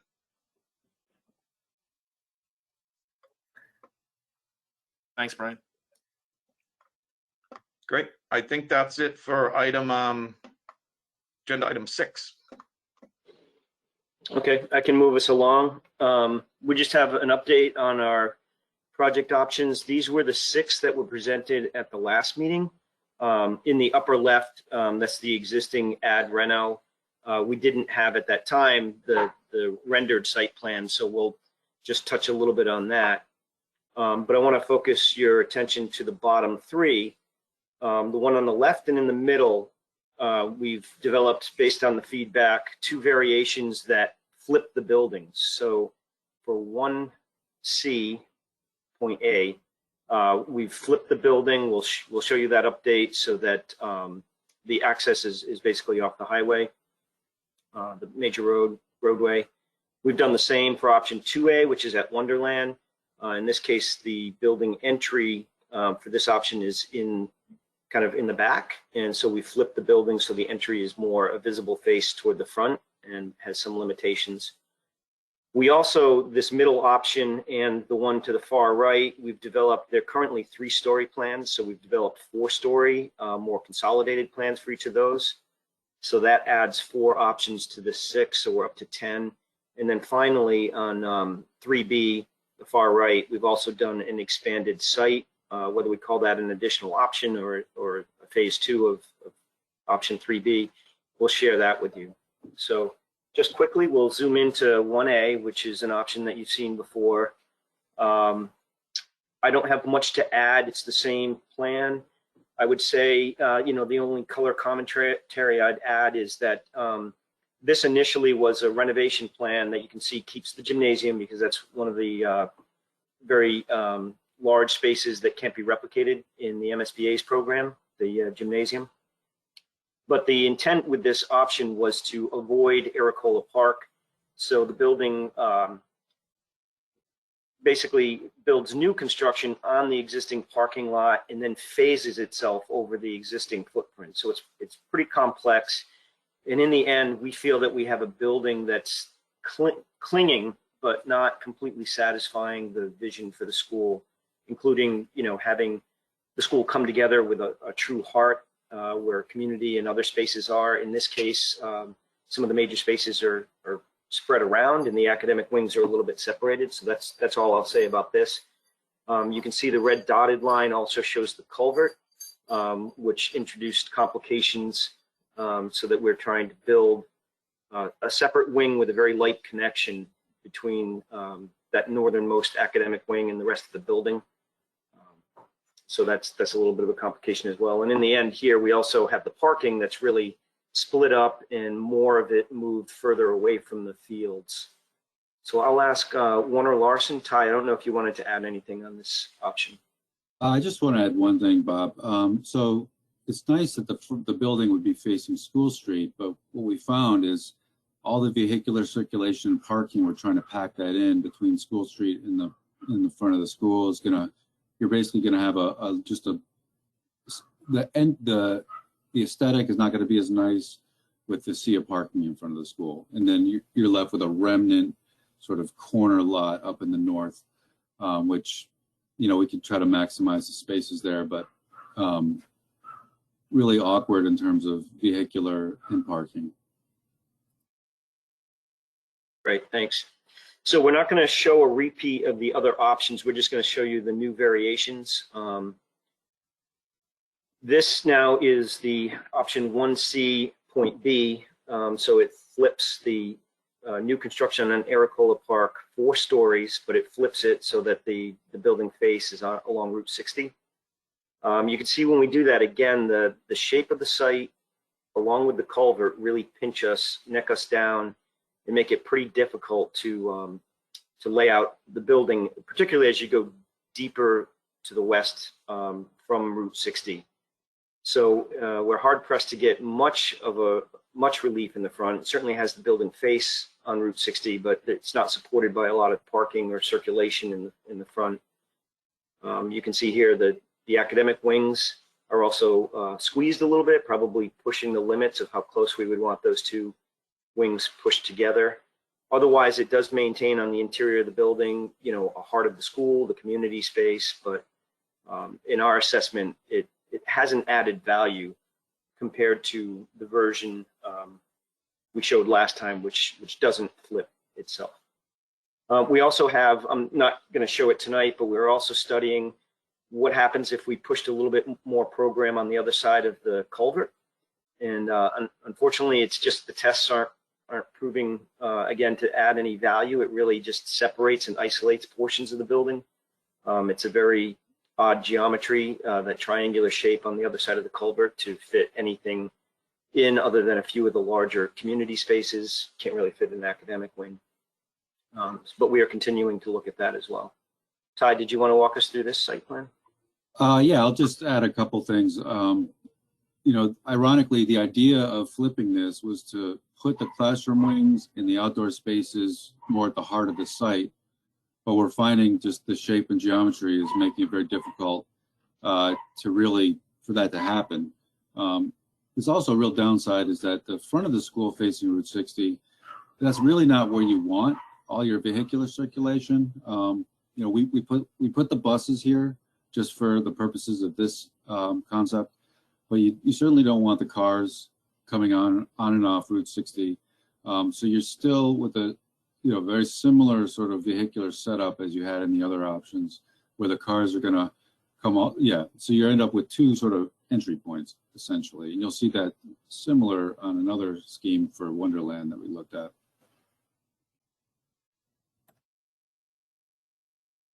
So Dawn, do you want to pick up on Wonderland? I sure can. So similar to what you just saw, in this scenario, we flipped the building so that the main entry is facing VFW Parkway.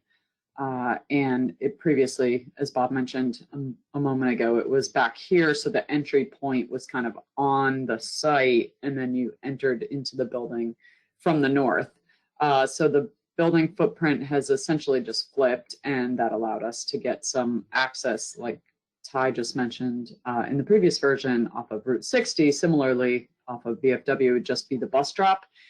Car drop would come off of North Shore Road, and then there would be a secondary entrance between the gym and the auditorium that takes you through the heart of the school, which still runs north-south in this particular floor plan. This is the 3-story scheme that you saw last week, just flipped.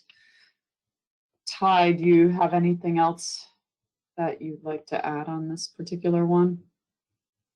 Just that you are creating a situation where you essentially the vast majority of the parking, the car drop off is all in a different entrance than sort of the main entrance of the building. The intent is that the main entrance is off VFW with the front facing along that road, but in practicality, your parking is a little distant from that location.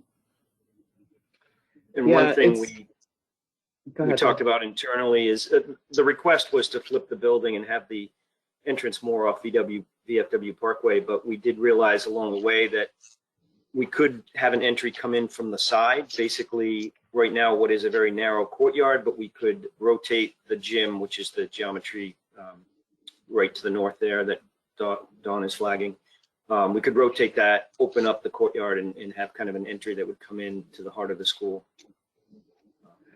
Right, and just some feedback we received along the way from our traffic engineer that having an entry sort of right off of the rotary as people are accelerating coming out of the rotary was not ideal. Therefore, that's, I presume, why Warner Larson had it down in this area versus coming off of, right off of coming out of the rotary and into this. I think there was concern about the speed of which cars would be coming out of that rotary and gaining speed onto VFW. So just something worth noting as you think about circulation.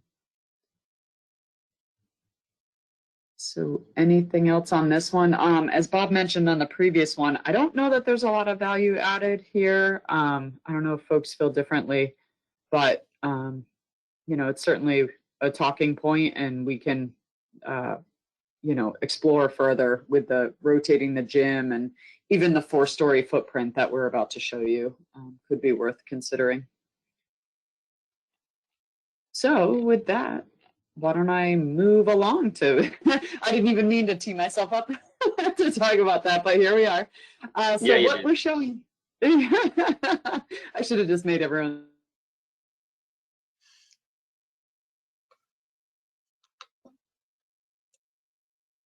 Do we We lose lost Dawn? your audio, Dawn. Oh, we lost Dawn, maybe. Yeah, she's frozen. Excited, I was ready for that. So what we're showing here, and we developed floor plans, but it might be too much to draft. But basically, hold on, let me. I shut off my video. Is that better? Yes. That sounds okay. Yep. No. Yeah. Okay. My video was on. I shut it off. It seems like maybe that's working better. Sorry about that. So we looked at 4-story options both here and at the Housing Authority since we had already looked at it on the existing site. So what you're looking at here in the dark black outline with the gray would be the reduction in footprint to go to a 4-story classroom wing scenario with the heart of the school also connecting that at 4 stories. The reduction is approximately, I spelled that wrong. Sorry about that. The reduction is approximately 15,000 square feet. So you can see the white underlay is the 3-story. And we have floor plans for this, but I think I froze when I was saying that we felt like it might be too much to show tonight, but they're at the end of the presentation if anyone wants to take a look. So it does gain back quite a bit of space on the southeast side. And then, this whole community piece, different than the academic pieces, still becomes quite large because quite a few programs really need to be at the first floor at grade. And we've already got the gym up at the 2nd floor. So the gym and the auditorium are pretty tough to build on top of. So that starts to limit the amount of program that we're able to put on the upper floors.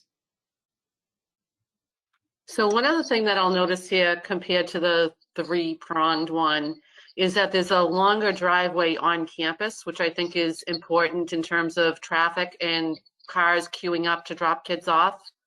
Mm-hmm. I think that having that, if we went back to the previous model, it looked like very short driveways, which means everybody would be stacked up on, well, I guess not. I guess that red one's fairly long.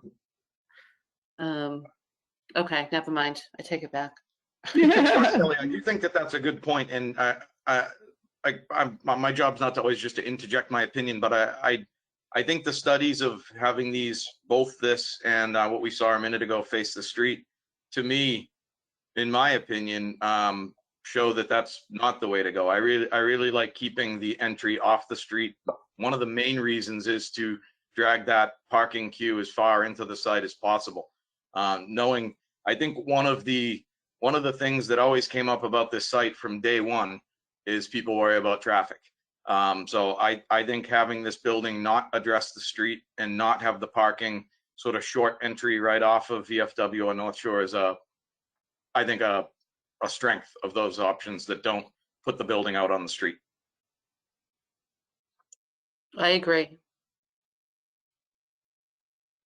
Great, so maybe there's some merit to this, and, you know, we can explore the floor plan at the next meeting, or if anyone has any feedback, because it is part of the PDF that you received for tonight. It's at the very end in case we wanted to look at it for reference. But we thought we'd keep it high level today, just talk about the footprints and the site plan. So with that, I'll move right along to the Housing Authority site plan, a reduction in footprint. What we'd already done here, and actually at the other one as well, was tuck the administration, some of the junior ROTC, some other programs under one of the academic wings. So that's what was this third longer academic wing. So when we've stretched these two out, we actually connected them and created a courtyard. We can talk about whether there's merit to that or not. It does start to reduce the footprint more. We were able to squeeze the gym and get it directly off of the student commons in the heart of the school, which is still a accessed from two sides. At the second floor, the upper entry off of Cushman, as well as the main entry to the south off of Constitution.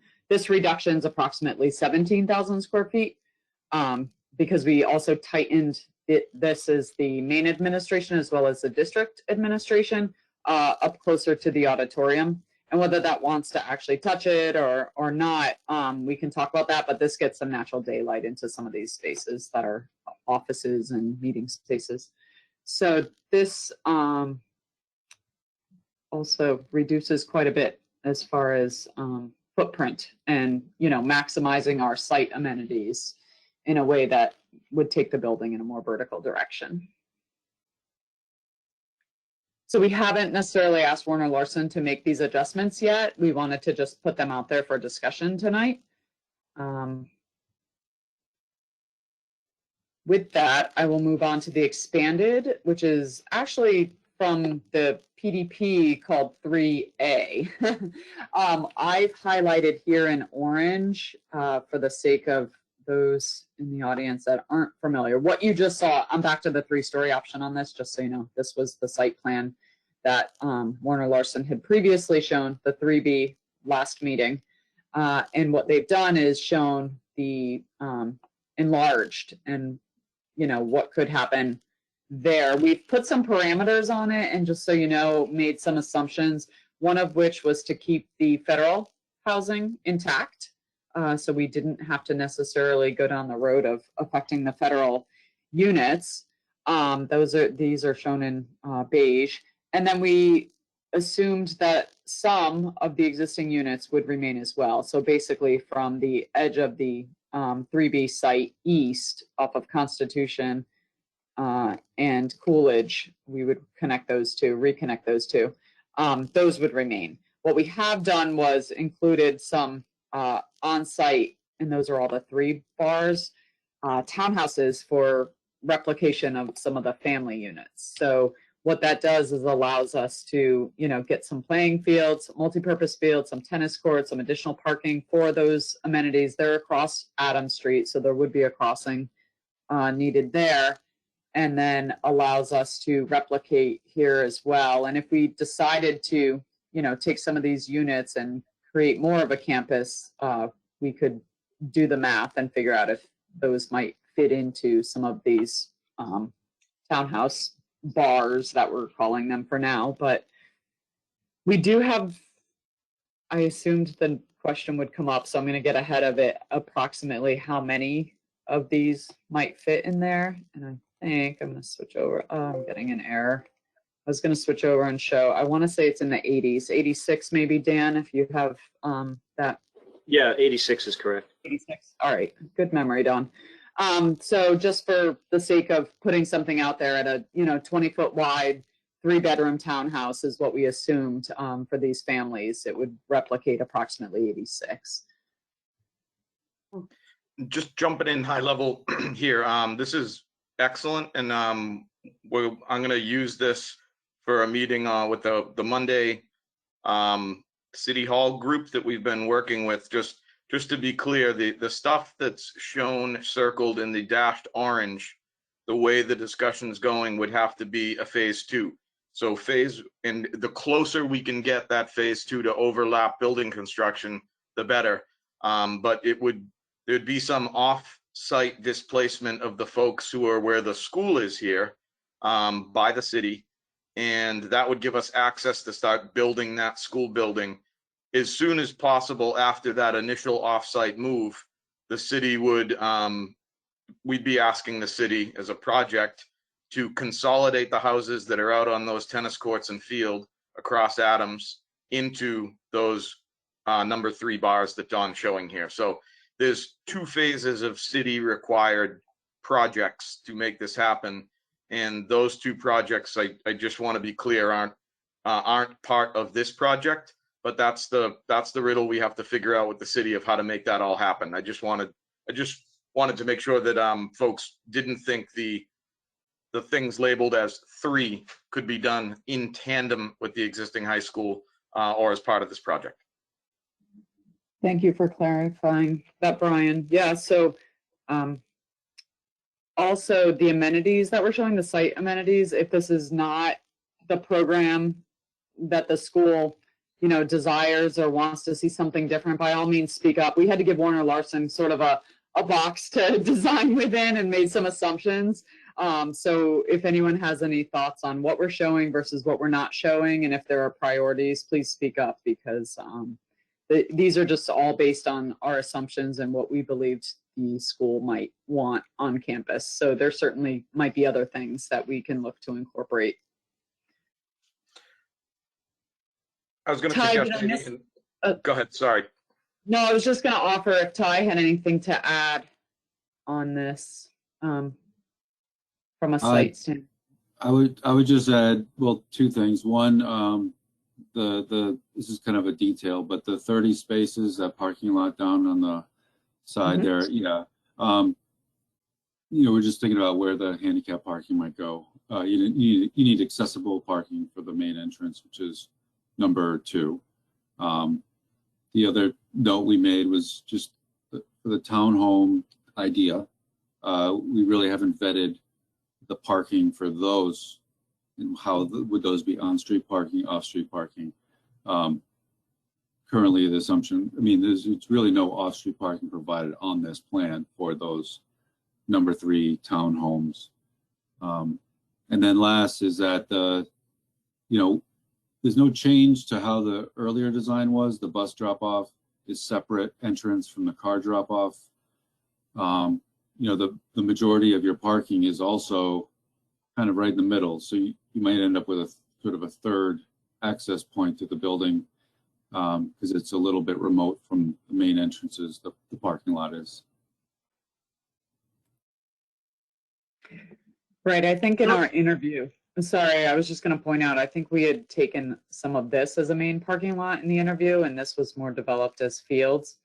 But because we need parking for a phase 1, I think that's how this sort of flipped. And then, so some of these these site parameters can possibly move around depending on numbers of units and replication and whatnot. So those are details we can certainly dive into as in the event that this moves in the direction of, further study, we can look into some of that.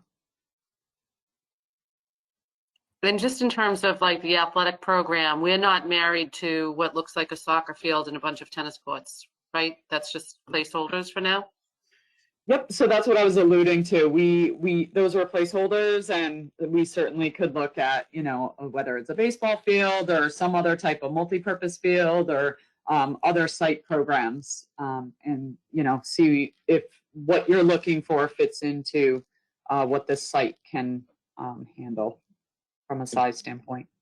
Don and Dr. Kelly, I was going to suggest it's probably a good time maybe that we all sit down and we have Warner Larson meet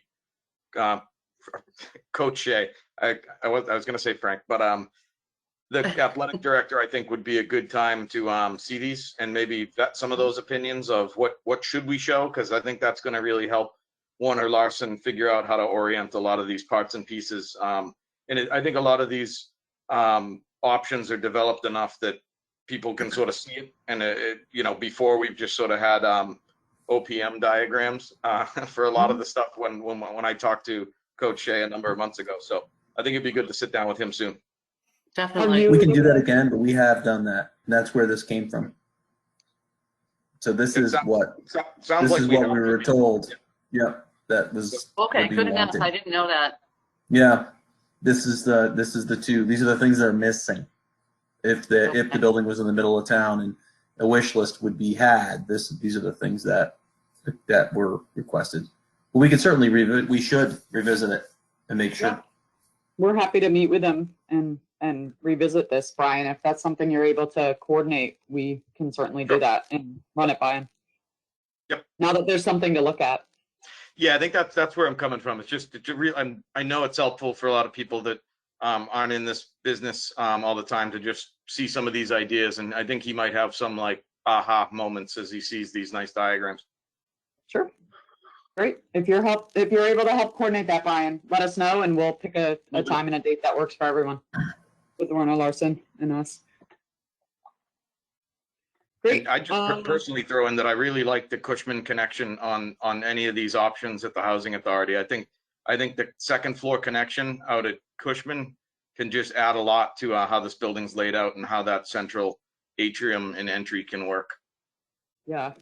Great. Oh, this looks graphically a little bit different, but what it does is it basically brings you into this heart of the school. So both from the north at the second floor and the south at the first floor, which is consistent with what we showed in the interview when we sort of went inside of our ideas. So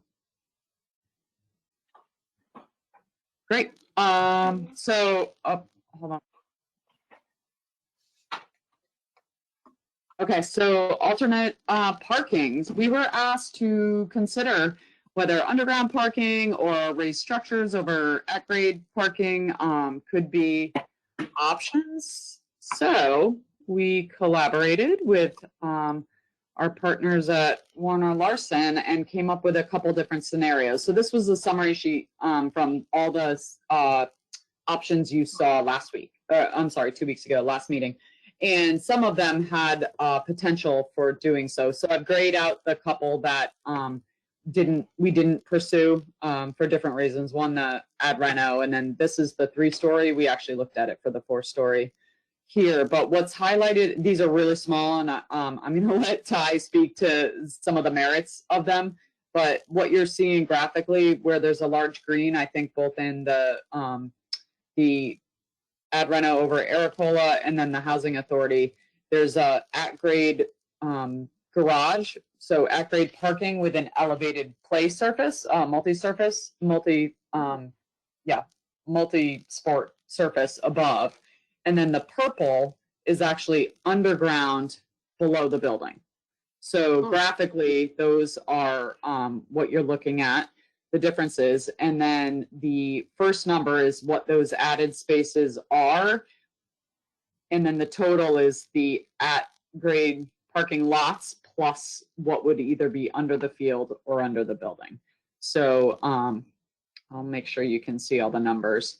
Ty, I don't know if you want to walk through these briefly, each one, but we figured putting them all together and just speaking to what's possible can get the conversation started if there's interest in pursuing any of these scenarios. Sure. I'd like to mention that we did have a meeting with the structural engineer, and we discussed, where it would make the most sense to put underground parking.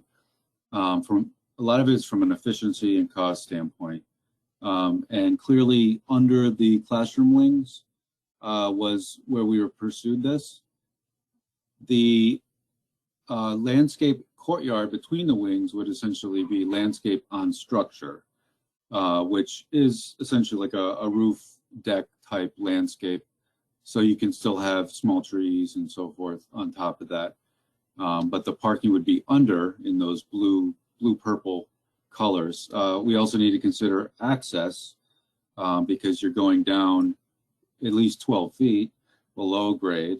So vehicular access, we're talking about a 10, we're looking at between 8 to 12% gradient for that, which in some cases would split the landscape on, the exterior landscape a little bit. So you would lose some of those exterior landscape spaces for providing that vehicular access underground. So that was for the underground parking. And on those three options where you see that blue, we put our best estimate of how many spaces you'd be able to get under that footprint area. We have not done a study on, how many columns there'd be, and we know we made some assumptions, 30-foot spacing for columns, and came up with these numbers about how much parking you would get. For the green boxes, which are the synthetic turf field on structure with at-grade parking below, one of the ideas is that you could potentially have a pedestrian bridge from the second story of the building to the synthetic turf field, which is why the adjacency to the building makes a lot of sense there. So you would park under, and I believe we estimate around 225 spaces could fit under the synthetic turf field. So that's what you're seeing on 1A, point A, and 3B. Now the 3B option is unique because you would have at-grade access from Cushman on the north. You'd be able to walk directly from the street side onto the synthetic turf field, and then you would then you'd park under, so you'd access the parking from the east or the south, and park underneath that field. So that's what makes that one more of a unique condition. You can sort of build it into the grade. Yeah, I know these are small. If there's any questions on these studies that we've done, jumping back 1A, point A, because we want that adjacency to the building. Now, it's not essential. You could take any site, build a first story on grade parking structure and put synthetic turf above it. So you could do that on the Wonderland sites. You could do it on any of them theoretically, but the reason putting it near the building gives that extra access to the synthetic turf, so you don't need to build additional elevators, because obviously you need accessibility to these. So that's why on 1A, point A, we moved it, and you would swap whatever landscape functionality, in this case the tennis courts, would flip and be closer to the highway there. This is Don Charmel. I have a question. Is it typical to even entertain these type of ideas when we really don't have an understanding of where the groundwater levels are? So in floodplain, obviously there's some considerations engineering is going to have to run through, but groundwater, there's what you can build parking garages underground in groundwater areas. It's not completely out of the question. In terms of dewatering continuously or pumping or whatever is necessary, that would be a question we would need to address with the engineers. So this is more of just a spatial study and what could potentially fit at this point.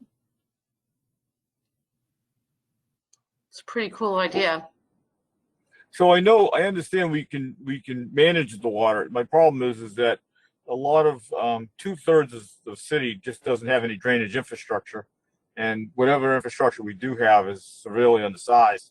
So it's one thing to be able to tie it into any existing groundwater to drain stormwater infrastructure, but the other thing is how far it's going to be carried and the size of the pipes that in the distance that it's going. That's the only thing, because I mean, like some of the areas we just don't have drainage. We just don't have it.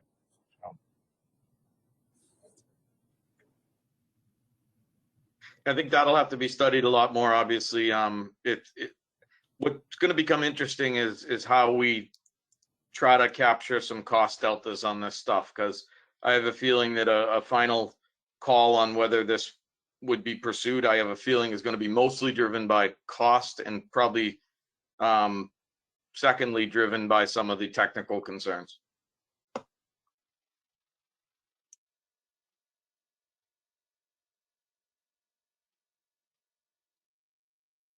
Okay, so I guess we'd be looking for direction on if any of these merit further study. Since we were asked to explore it.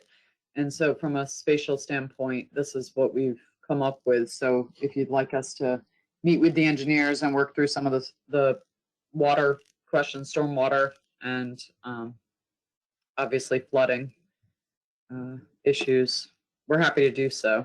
We're just looking for some direction at that point, I suppose, Brian. Yeah, I think the ideas in purple. I have a feeling that we probably need to come up with some way to put a round cost delta on doing that versus not doing that. I would like to see if there's any input from a client point of view on the green examples of the raised structure with field on top. The stuff under the building is obviously blind to everyone, and we all know what you'd get for that. I'm interested to see what some reactions are about the raised play surface with parking underneath it. Well, I'll start. I think the parking is an important piece because so many people do drive now that if we really want this building ultimately to be a hub of the city and a place where people go for a variety of different reasons, then they need to know that they can have a place to park when they get there. And I am intrigued by the raised play structure idea. I think it's a great way to kind of get two things out of one square footage. I'd be interested in knowing if there were any other projects that did raised structures like that and what problems they've realized from it. There's a like I'm couple thinking of how you secure the sides and make sure no one's gonna fall off or be pushed off or whatever, you know? Yeah, so Waltham High School, it's in design. I think they just finished CDs. They are doing one of these, and I think there's a built one out in Worcester. Is it WPI? It's in Worcester. Yeah. So there's definitely at least one in that area that's built and has been around for a bit, and then there's one in a public school locally that is, about to go out to bid. I think it's CM, so I don't know. They just finished their CDs. John, I'm sorry, what school in Worcester? Is it WPI? It's Worcester Polytech. Yep. Yeah, Worcester Polytech. WPI, Worcester Polytechnic Institute, has one. Yeah. My alma mater. Oh, good for you. I went to one. RPI. I was just explaining that and the relationship to WPI, how similar they are. And then the high school locally is Waltham High School, Stacy. So WPI, and then Waltham is currently in design, about to get started with construction shortly. WPI is built. When you drive, you can act. It's right on the kind of a main thoroughfare, so you can actually drive by it and get a feel for what it really feels like to go right next to it. Yep.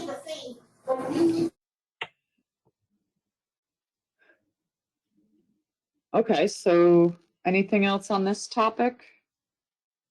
And sorry for the small graphics, just figured instead of flipping through all these, it might be better to see them all in one place. It works. John, Okay, good. did we have a summary slide, or was this the We last do. one? Yep. So at the end of this, we've added so much. Do you want to do this, Bob, or you want me to? I can start it. I think it's just very high level. We've gone from 6 options to 11.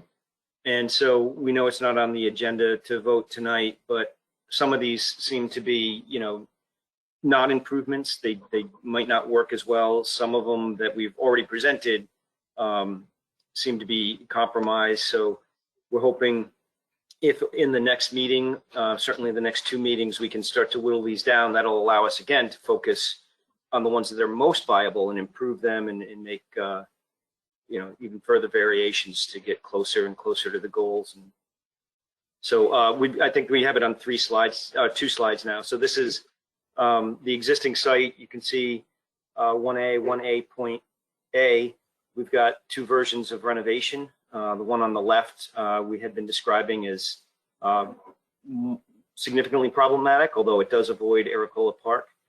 Down at the bottom, 1C, C point A, and C point B are variations of building new on Aracola Park, whether it's 3-story or 4-story. You know, that may be a decision that seems obvious to some and can be made. And then, of course, we have the flipped version, which is 4-story as well.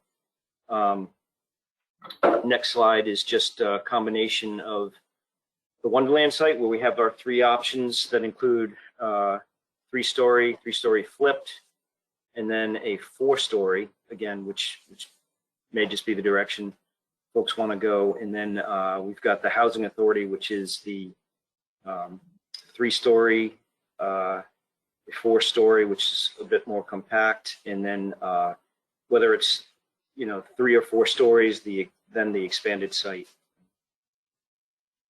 So that's it in overview. Anything else, Don? I think that's all. It's great. So I would, Thank you guys very much.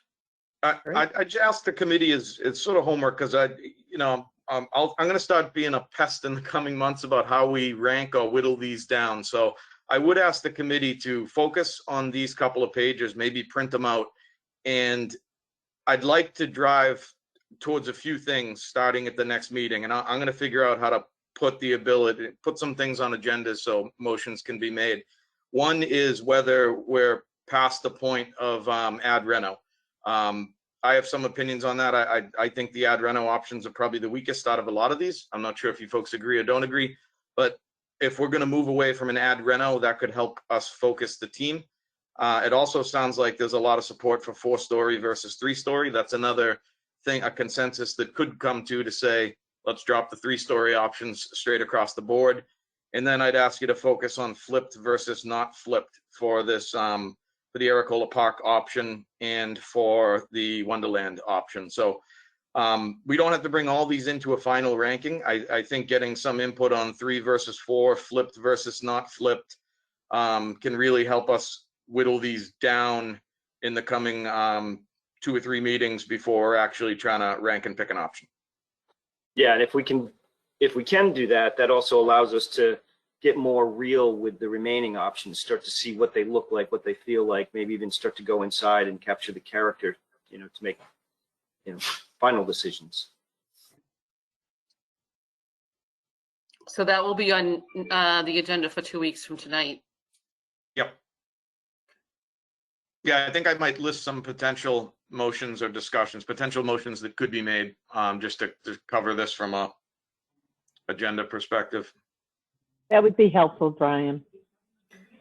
It sounds like that meeting could be really more of a meeting about making some motions and making some decisions, both on the CMR project side as well, because we won't have any housekeeping items, so there really wasn't much else for us to go through at that meeting.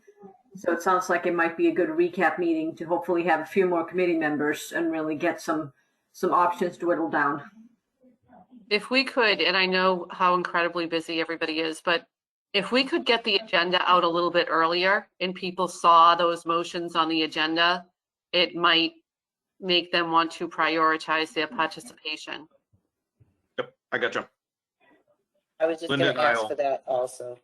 Yeah, Linda and I will work to get something posted next week for this. And also with the PDF, if you could, so people can look over the options again, or this will be available with the same password code to log into, Linda, is that true? Or? Yes. Yeah, I can definitely make sure that those passcodes, that those links are extended. Okay.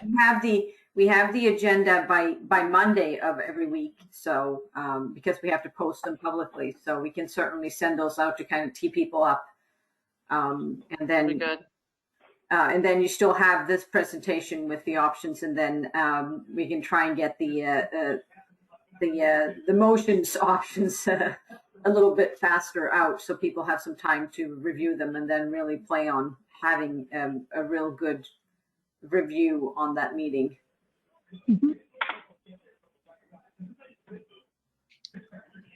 It's good. I think that was everything we were covering for tonight. Believe so. And I noticed there are no members of the public, so we can probably skip public comment. I was just going to say that we've dwindled down quite a bit. Brian, are we talking too much? Is that why? I get told that occasionally. Yep. I don't know. We don't have that many left. But I think. Brian, you sure you want us to pick the CMRs? Please do. You think you stressed it enough? I think I did. Okay. I think I go from gray hair to hair falling out if we design, bid, build this job. So It's not a good choice. All right, I'm going to make a motion to adjourn. Excellent. Thank you. I'll second that motion.